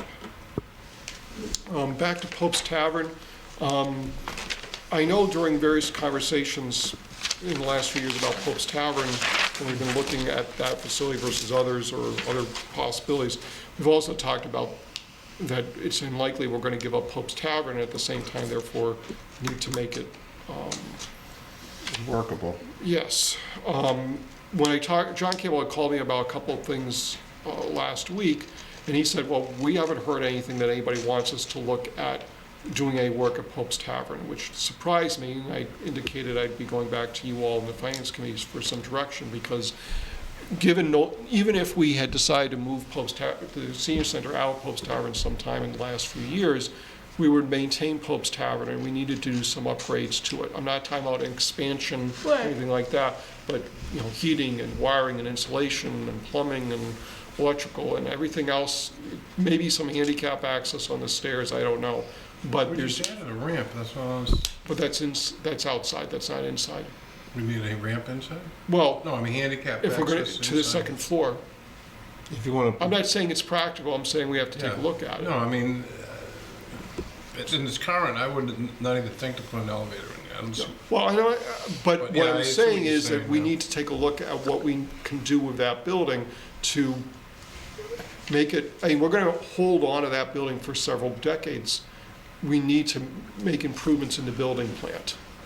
What I'm asking the building committee to do is take a look at what needs to be done. The windows need to be replaced, do we need to put insulation, when do we need a new heating system? I assume the roof is in good shape, else they would have been coming, since they've done roofs on other Yeah, buildings we by have all now. that on the capital Right. plan. But I mean, I thought this is something that's been done all along. We- They've we- always looked at the buildings, even like the museum down the street. Right, but I'd like to know, is there anything else we need to be doing? Because we're gonna be using that building for quite some time. whether it be for the council on aging or some other use, the building's going to be around for because of its historical respect on it. Well, it's hard to tell what other uses Well, until something moves. So, you know, But even if it doesn't move, council on aging's still there, they're still Well, using the building. I mean, who knows? I guess my thoughts are that if we, and I still like to pursue building a council on aging building because I think it's deserving. You've got several offices in this building that could use that building instead, because the building's not gonna go away. Right, and we don't need to get into that tonight. I mean, there's a use for it, I think, you know, we've talked about that, so. Wetlands, Philstone? Well, I mean, it doesn't hurt to find out what Yeah. it needs, but to retrofit it for something we don't know. yeah, and I'm not talking, Right. the building itself needs to be kept up, and I'd like to know what needs to be done on that building for that to happen. No, that's a fair question. For wetlands, fields, and farms, I haven't heard anything lately. The traffic lights, same thing. I know that Town Council and Wildlands Trust are still working on a conservation restriction. At some point later this winter, I'm gonna talk to the board about a cell phone policy, because as far as I know, we don't have one as to who's assigned cell phones for what reasons. In some cases, we have board members from other boards who have cell phones. In some cases, we have clerical people for departments. I'm not sure that everybody, What do you mean, that the town's paying for? Yeah. yes. So those are the things we absolutely need to look And if we're at. looking at, Yeah. we're gonna get to. That's under the police department. Correct, but right? we Yeah, have, but there it's is no not their policy. Yeah, Yeah, that and I should be think, our you know- policy. What's it? What was it? It should be our policy, not the police. Well, they're the ones that get the bills and all They that. pay Right. the in bills, there, but they but- just administer the bills. I The don't chief think- did suggest taking that out of the department. Well, it's separated now outside the line items, but someone's. But that whole, you know, it's because of the communication center is why that policy Well- was down there. And now that we've kind of changed it or Well, moved it. if somebody else is gonna take over it, that's fine, but whoever has it needs to have a town policy. We need to have the policy, so whoever administrates the policy. So that needs to come for our board. Because that could really, control a Yes. quick period for Yeah. everything. Right. Yeah. Tom, I think it should come out of there and go to the appropriate department that would, we're gonna have the police do department. we have a designate- communication department? Whoever it is, if the board wants to reassign it to somebody else, that's fine. Call the telephone department. The telephone department needs a policy from the board of selectmen as to who should be getting cell phones. Right, so let's talk about the policy first, and then we can talk about the logistics after. But right now, we need to set the policy. But I'm not asking the board to do that tonight. Okay. No, we need Thank to you. know what is being done, what is going on with it Right. currently. Yes, I agree. Larry Avenue, the famous Larry Avenue sign got replaced not by the highway department. I wonder who replaced I it. don't know. Okay. What was? Is it legitimate? Is it proper size? No, it had a large Y. I love how you did your notes, Charlie. That was great. It had a large Y, and we had somebody on Facebook who had some concern about it having a large The Y. conversation went on for a while about, I think there were about Why? 120. Why with the why? What sign, where is this? this was a street sign saying Larry Avenue on Larry a post Avenue. by the corner. It had the capital Y in Larry. Okay. Somebody pointed it out, said in essence, this is a disgrace. And then the comments went on and on and on. Is it and an on. actual Ave? Yeah. Yes, We Larry adopted it in Avenue. 1978. Oh, yeah. So It's off of Chestnut, is it? Or, yeah. Yeah. On the left. is All I the- know is that Left-hand do not side enter of sign that. is torn down at the Walmart. You know how you come down the street and you're supposed to enter to the left? That sign's gone now. It's laying on the ground, it's not gone.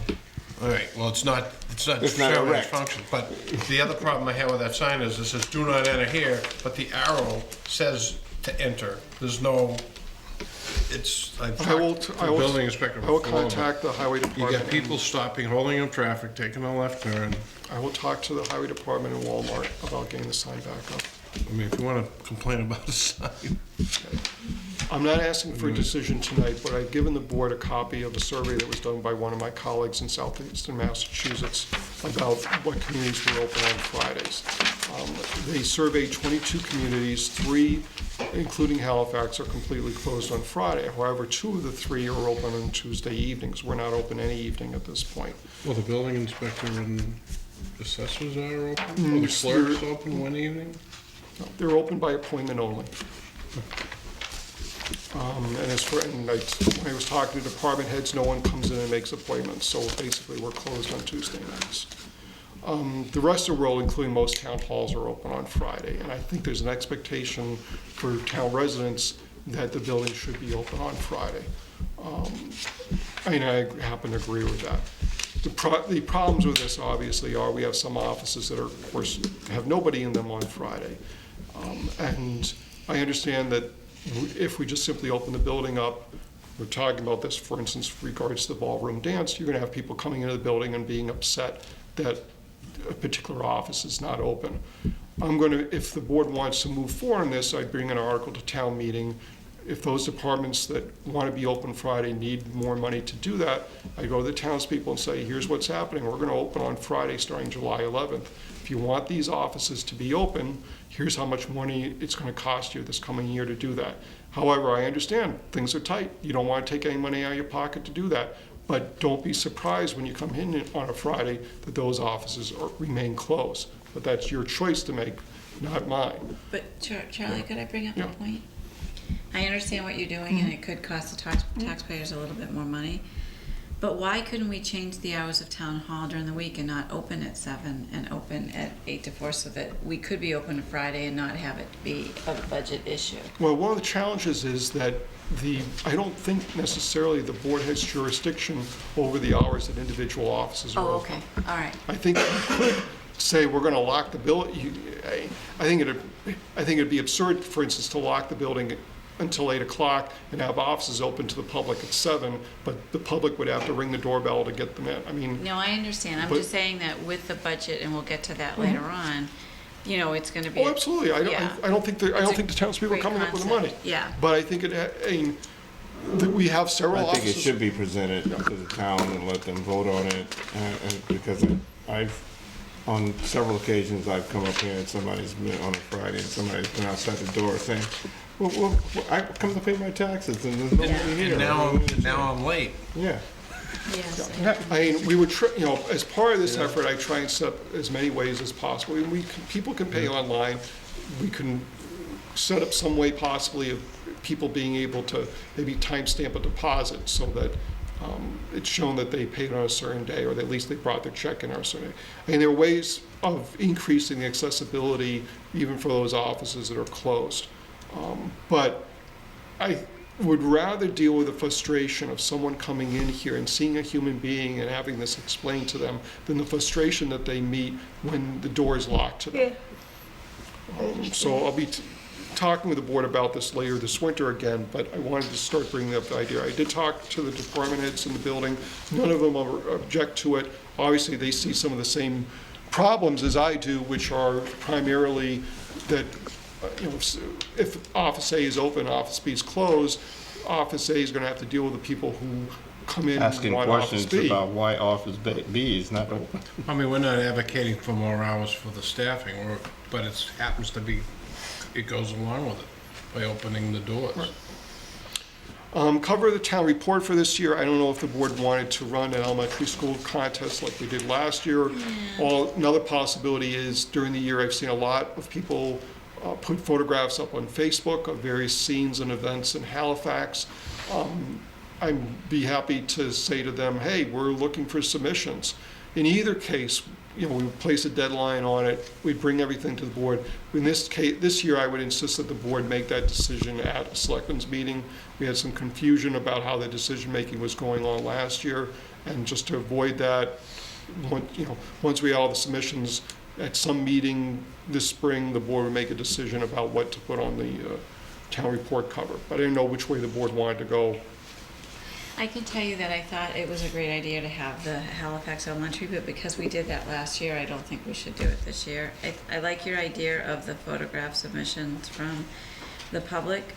One event that sort of sticks out to me, that was a huge community event, like we could, put something about the Hops for Hops, or,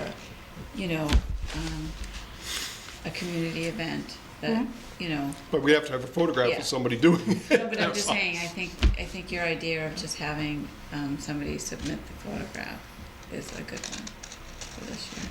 I mean, we have two sides of the thing, cover too, so we can do two photos, one in the Yeah. front, one in the back.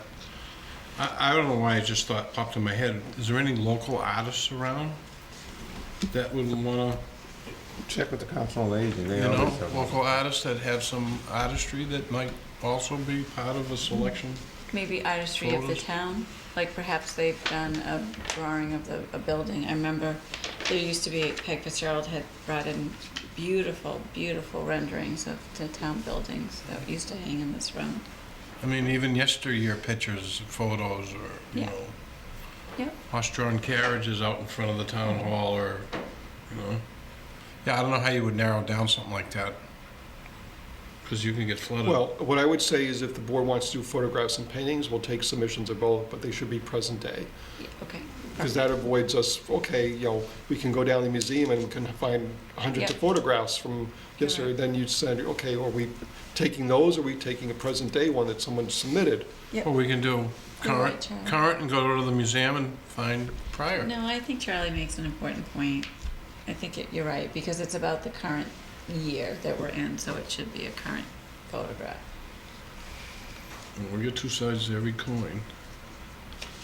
All I right, just then it'll needed be to say- Charlie and I on the I front just cover and needed, you I just two on the needed, back. I just needed a decision from the board about what it wants to do. I think the chairman should make that decision. What do you want to do?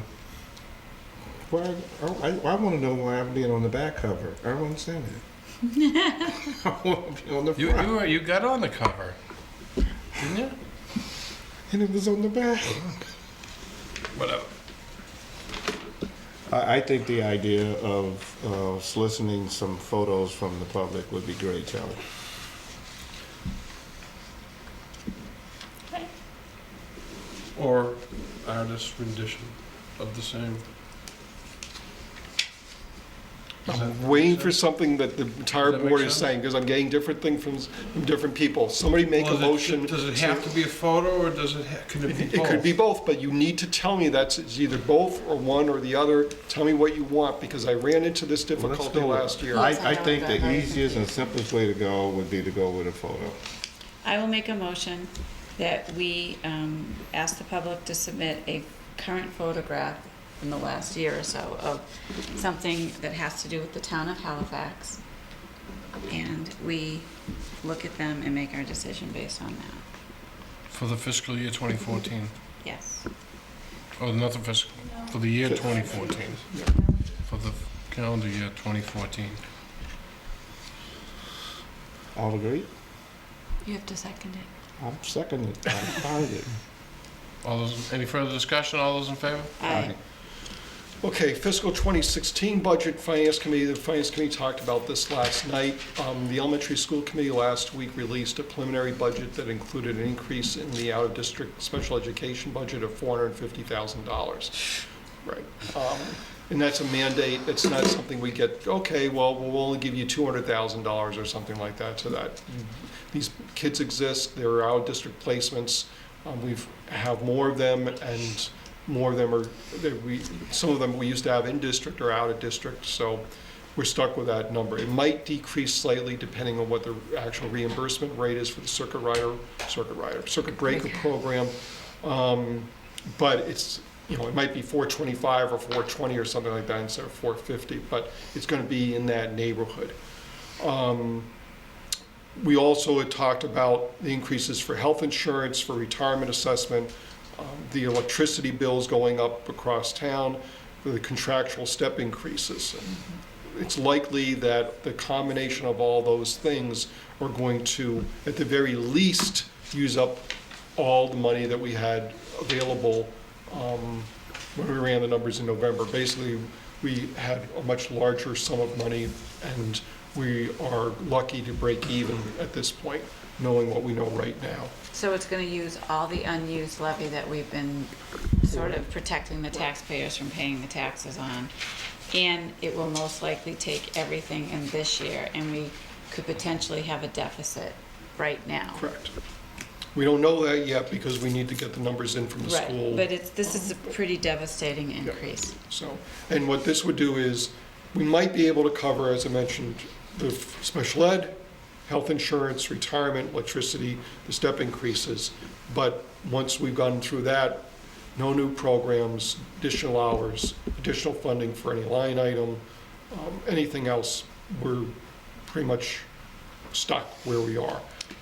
In addition, as Kim was pointing out, not only would we see a normal couple percentage point increase in our tax bills, my estimate back of the envelope is about 4.5% increase in people's tax bills. Looking at the levy that we're in this year versus next year's levy, if we go up to full capacity, it's about a 4.5% increase. Which equals about what, Charlie, on the average tax bill? Well, if you're going to say $5,000, it's going to be $225. Right, which is a significant increase for our taxpayers. And that's just for this.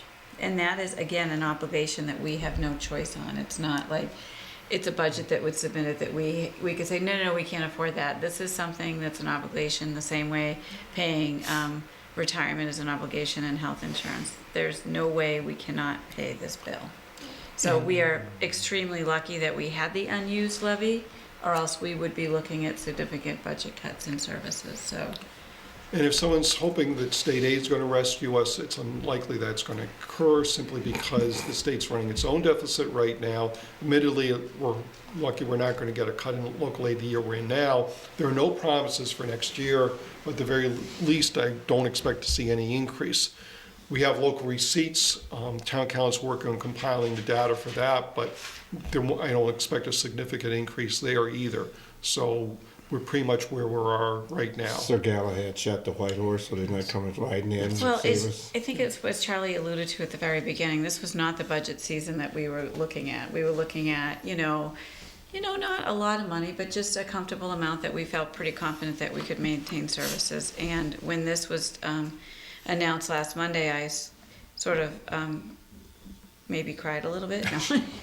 No, it was really pretty shocking. In fact, I felt badly for the superintendent because I kept asking him over and over again, are you sure? Are you right? Is this a true number? Is there a way that you're going to come to us and say, no, I was wrong? And he kept assuring me that these are real people that he's budgeted net the circuit breaker reimbursement. And when I saw him the very next day, he said, Kim, I know you're going to ask me, but it is true, because I felt like it was the worst news that we could have So received. John's jumping at the right time, huh? This is, we're going to work with it. I mean, it is what it is. We're still going to be open for business. We just don't know what it's going to look But like. there's other things also that you just pointed out when I'm saying visual aid. We were getting grants, now we're not getting it. No. That's 42 grand they're asking to Right. make up for those grants we're not getting. That's just one. How Right. many other of those? Right. We're going to go with that.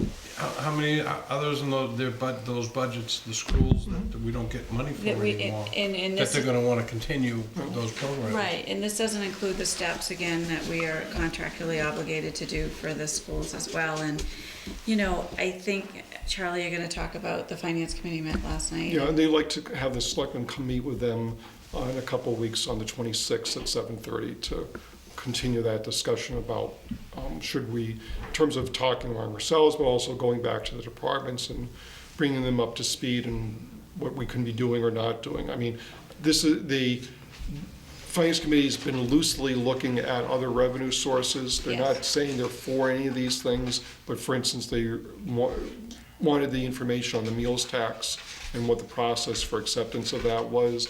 It's not a lot of money, it might be in the 70,000, 75,000 range on an annual basis for Halifax, but it would help.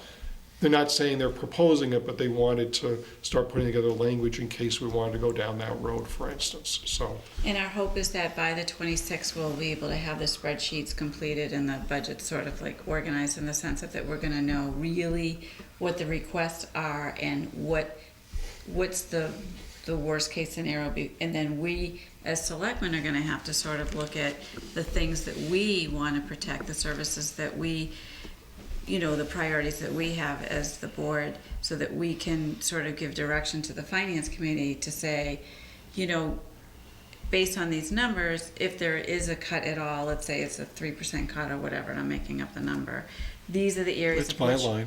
I know, I'm just stealing his line. But these are the services that we want to protect in these particular orders, so that they at least have something to go by as they're going through the budget. So that's what's part of the discussion will happen on January 26th. We haven't increased any of the services No, we haven't. forever, so No. it's kind of hard to It's hard to do. I mean, we are to even really. comprehend. You'd want to take them away at this point.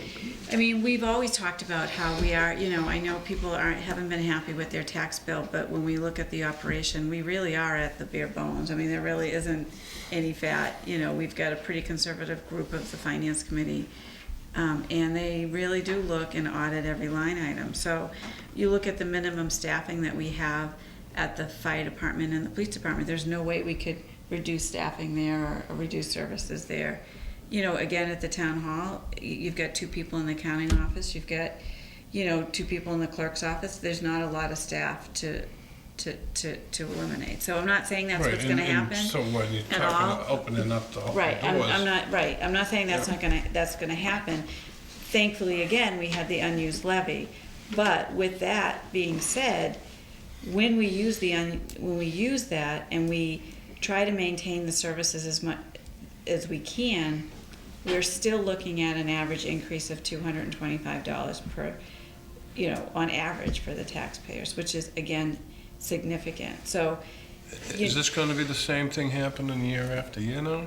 Well, the no. thing is, it all depends on what's happening with the special ed budget. One of the Right. things was, from 14 to 15, our special ed budget actually went down. Yes. And everybody benefited of that. It was one of the reasons we could maintain that unused levy capacity. Now, there's no guarantee it goes down in 17. There's no guarantee it goes up. We're just gonna have to play it out. Well, and I can tell you that, John Tuffy, because I think I had asked him 12 times at this point, that he actually took out the list, covered the names, and said, these are the students, these are the placements, this is why it happened. So in the fiscal year that we are in right now, we've had some people move into town that now we are obligated to pay that particular bill, which was not budgeted for. So we are looking at a $50,000 deficit in the fiscal year that we're in right now. The good news is that within their budget, the vocational has a surplus. So we're hopeful, we know for sure that surplus in vocational will cover the deficit in the special ed. So what these are, for the people who don't understand what is the special ed line item at home, is that we are obligated as a town to pay for any specialized schooling for any student that lives in our town to the age of 22.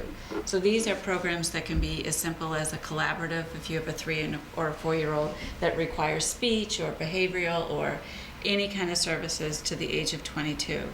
So for instance, we may have a student that goes to the Perkins School for Blind. We're obligated for that tuition regardless of how if we have the money or not. We are in the transportation. So when we get reimbursed from the state, and the state reimbursement mechanism is called circuit breaker, and the most that we've ever seen from circuit breaker reimbursement was about 2 or 3 years ago, Charlie, when it was at 72%. That's the highest we've ever seen. It has been as low as 37% over the last 10 years we've seen. We're budgeting it as a 50% reimbursement rate because last year it was 65%. And with the budget cuts that could happen at the state, we felt a conservative reimbursement rate would be 50%. Again, as Charlie alluded to earlier, if that changes the reimbursement changes to 65%, then we recognize about a $50,000 cut in the increase or benefit to us, but that's still not gonna help with the structural, So basically what is happening is that we're gonna be using our quote rainy day fund to a certain extent yes, to pay the new increases for the educational process that has to be paid. right. Yeah. With the support of the taxpayers at town meeting, we would be using all of the money that we had not spent over the last 2 years Because in order to, yeah. We're Well, we're very trying to keep fortunate that we. taxes we're- down. Yeah. Well, we're very Right. fortunate that we were Thankfully, we did conservative that. enough to put the money away 2 years ago. So Yes. Otherwise, we would be in worse shape. That is so true, and I hope people actually are aware of that, because when they get their tax bill, it's gonna be really very difficult for them. Anyway. As I mentioned, the Finance Committee would like to meet with the board in a couple weeks at 7:30, so that's set up on the agenda.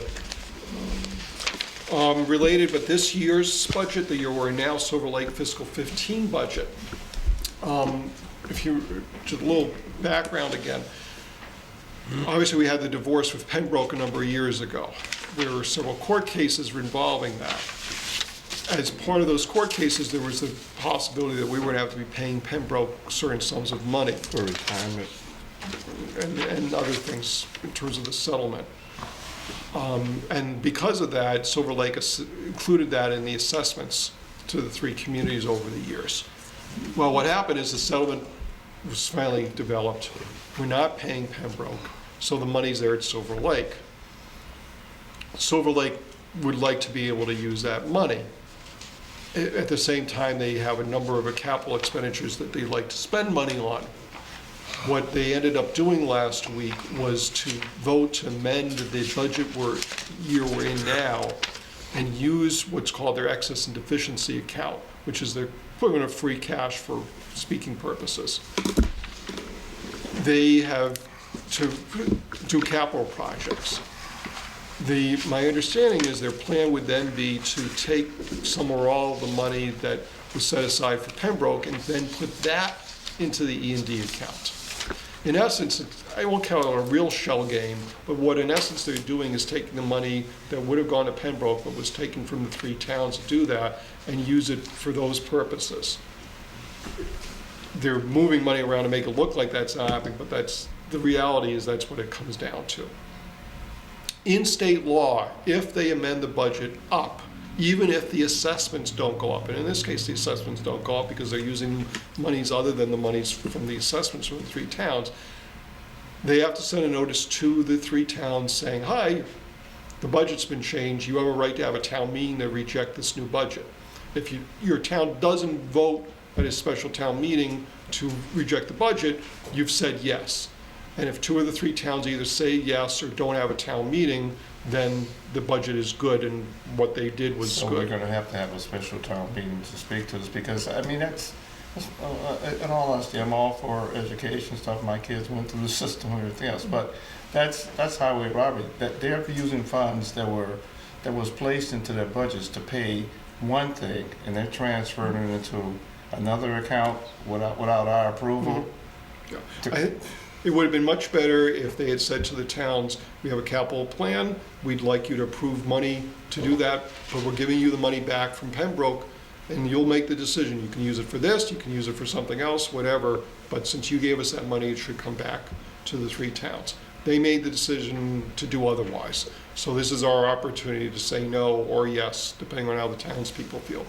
I also dislike this because of the timing, obviously, because at the very least, we're going to drop a couple Gs on having a special town meeting if the board wants to do that.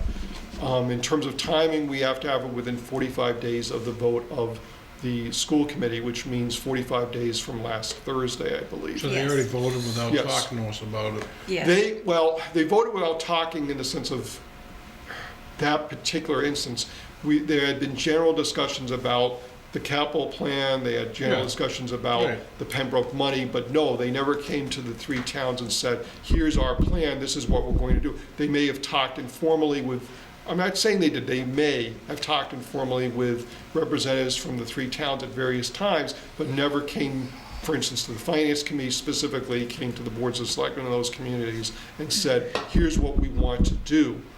Are you going to have a problem with this, or are you going to like it, or do you want us to do something else? Nothing like that happened. Okay, can I just interrupt for just Sure. a second, Charlie? Without being any disrespectful to the administration at Silver Lake or the school committee. But I'm going to say this. They invited us, what happened was they wanted us to establish a stabilization account, okay? Town meeting and 2 towns turned it down. They weren't happy with that. They wanted it established. And they asked again, and we said, They yeah, asked it again. okay, we I can put it ha- on the right. ballot, yeah. So just to be clear, this is money that when we calculate what the expenses are at Silver Lake, Silver Lake had certain obligations for the retired teacher that were shared with Pembroke at the time. We have to pay that obligation regardless if Pembroke was going to pay their portion.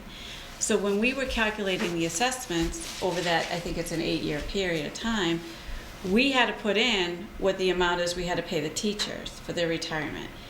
So that was split among the 3 towns that were willing to pay. So let me be clear that the Silver Lake School Committee did not overcharge us on purpose, and they had no negative reason to do it. They had no bad intention in it. It was what it was. We were kind of paying Pembroke's money. So let's call that a loan.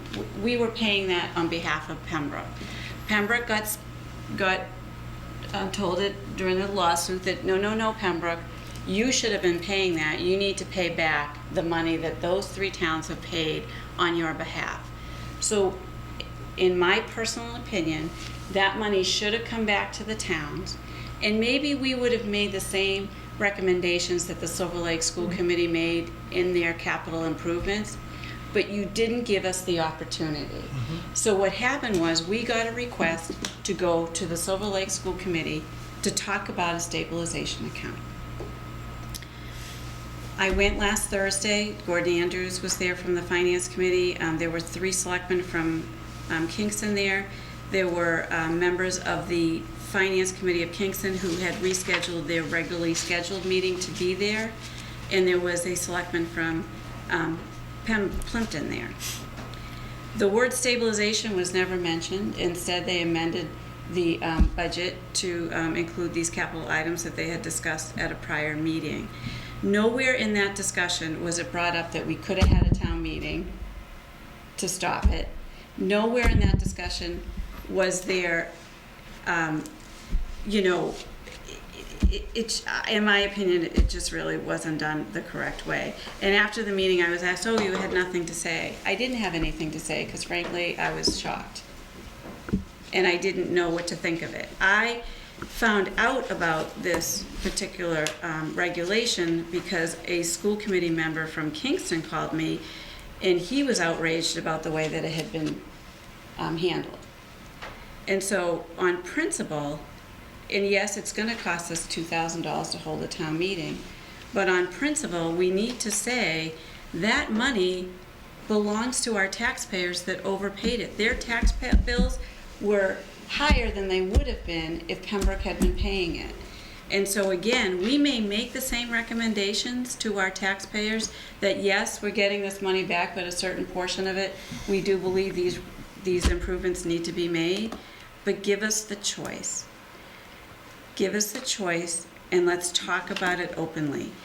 No way was this ever discussed that we were going to have a special town meeting, because we would have, I'm sure one of those town officials would have raised their hand and questioned, is there a way that you can put it at the annual? Can you wait to vote this so that it can be timed, so that this vote can be happening? There isn't money coming out of anybody's pocket Right, except like, Pembroke's. we were all sat there. In fact, one of the selectmen from Kingston turned to me and said, why aren't they talking about the stabilization account? That's why we were here. And I said, well, there really isn't a need for one now because they've just spent all the money.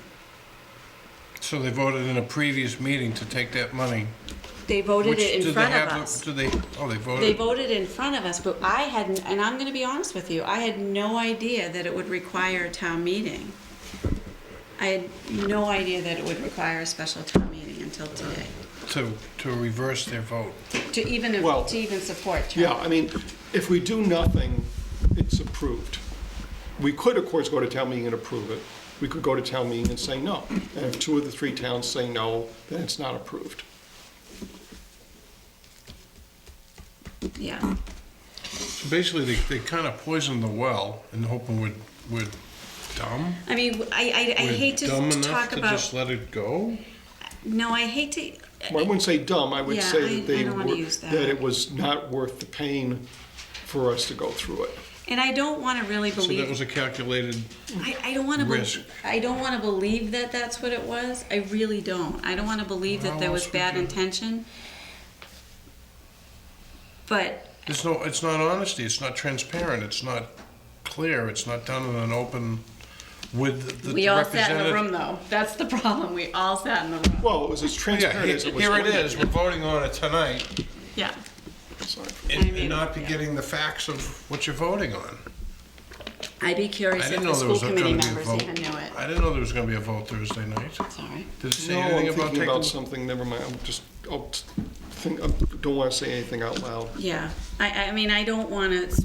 Was there anything in that letter? I read the letter. I Was there think anything in that's there just about taking a vote on Yeah. this? I'm just gonna When hold my the- tongue on this. When Yeah. the stabilization letter came in, no, there was nothing about that. There was a separate, So you show up and you're asked to vote on something? Oh, I didn't vote. The school committee Yeah. Oh, member the school, voted. oh, okay. Oh, yeah, All we right, have no all right. vote in Okay, that. okay.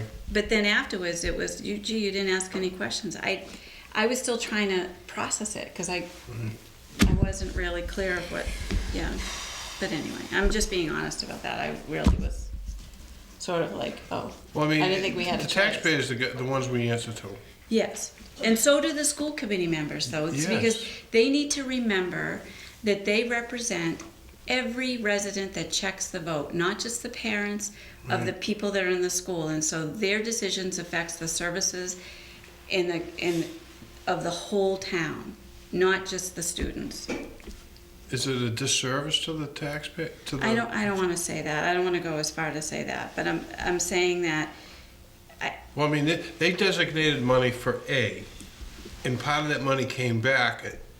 Right, and So we're gonna designate for B, because they have and a you don't need. have any. But see, Well, they have a everybody need. has- No, I everybody understand that. has So I needs. understand. I can understand why they did it, because again, they didn't have malice in the fact that we were overpaying. Like they had not. We all Yes, agreed to right. overpay, so it was no bad and there was a intent good, on and there their was a part. good reason for There doing so. was a good reason for it, absolutely.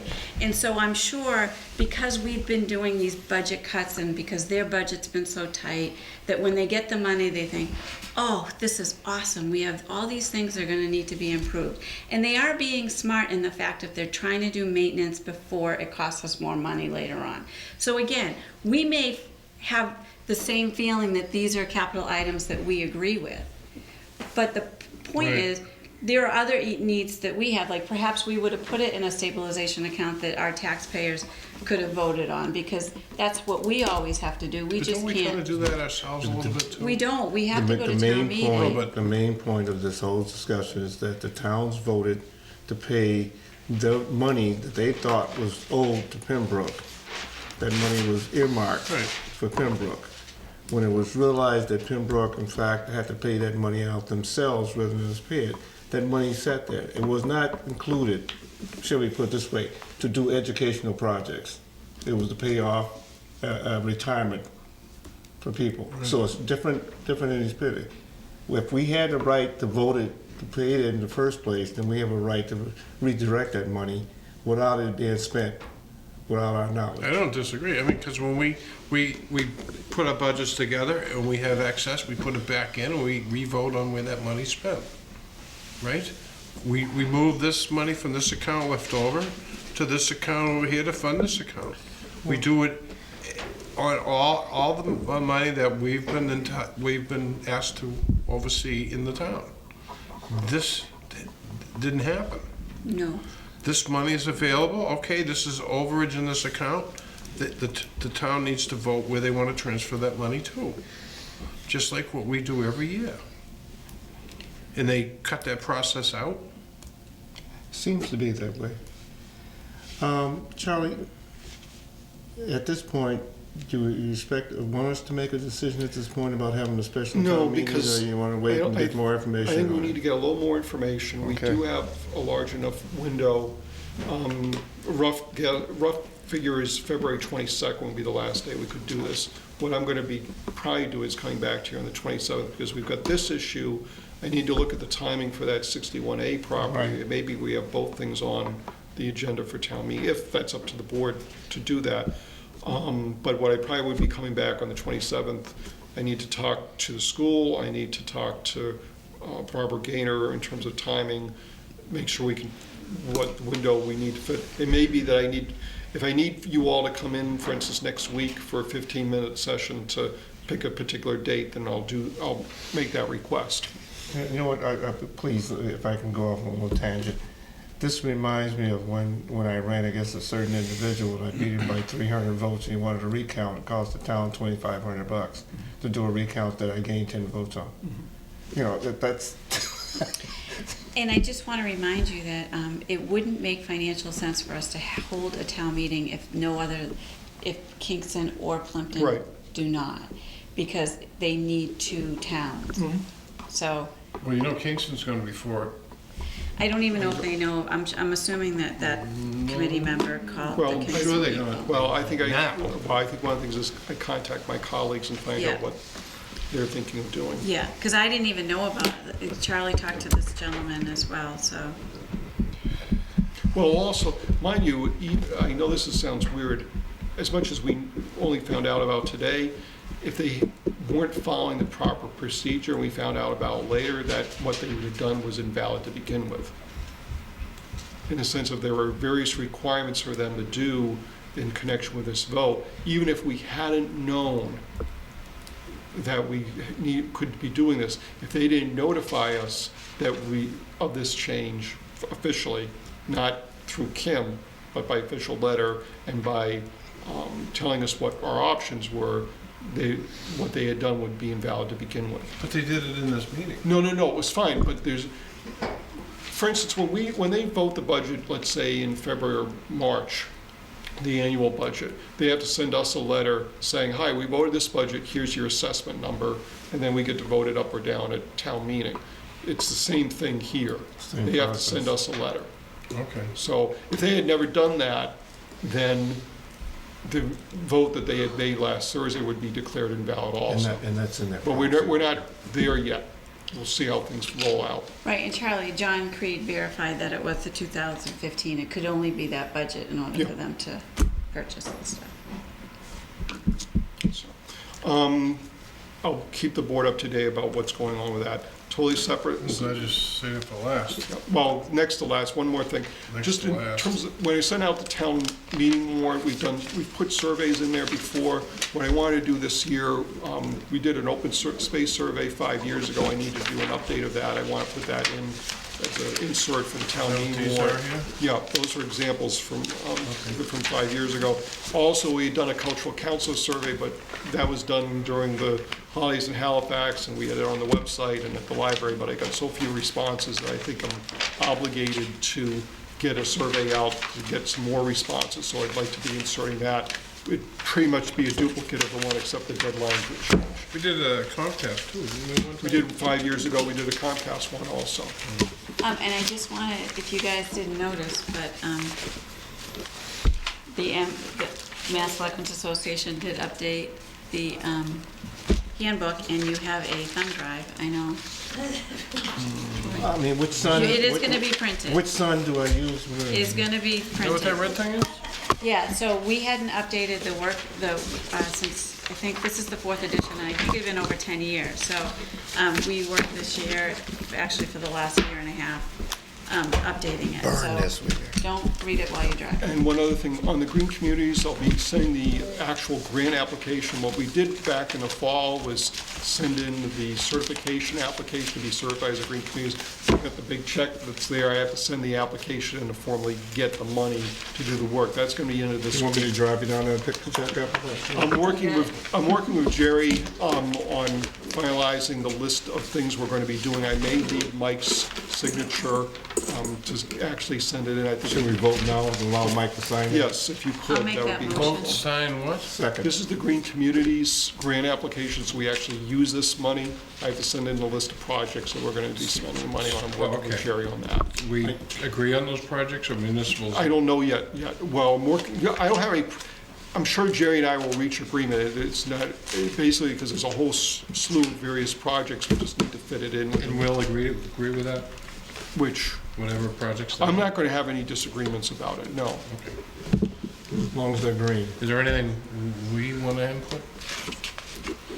No, I feel pretty confident that Jerry and Charlie can figure out what the needs are. A connoisseur in the bathroom or something. Well, if that's That's green, isn't it? What? First, Mills for second. I second it. Easy. Well, on the vote, on voting me, on voting me to sign it? Yeah. Okay. Well, I just want to throw that out. If there's anything you guys have in mind that, because I haven't seen any of it, so I have no idea what the hell you're talking about. So, All in favor? aye? Thank you. No, I'm laughing because he called for the vote. Yeah, I know, I heard him. Pam was writing it. We're all Is there tired. anything from road cuts or anything, more abatements? No, not Not till the- April 1st. Maybe not by then. Everything. Stage. Is there a chauffeur to drive me home tonight? Because I can't see. You know, it's late, 11 o'clock. So, is that, that one good? I move that we adjourn. Second.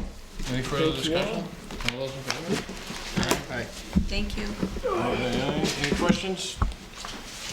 Mike, here we go. Michael, Get all three of us. save your questions for next week, okay? That's right. Thank you, everybody. Have a good night.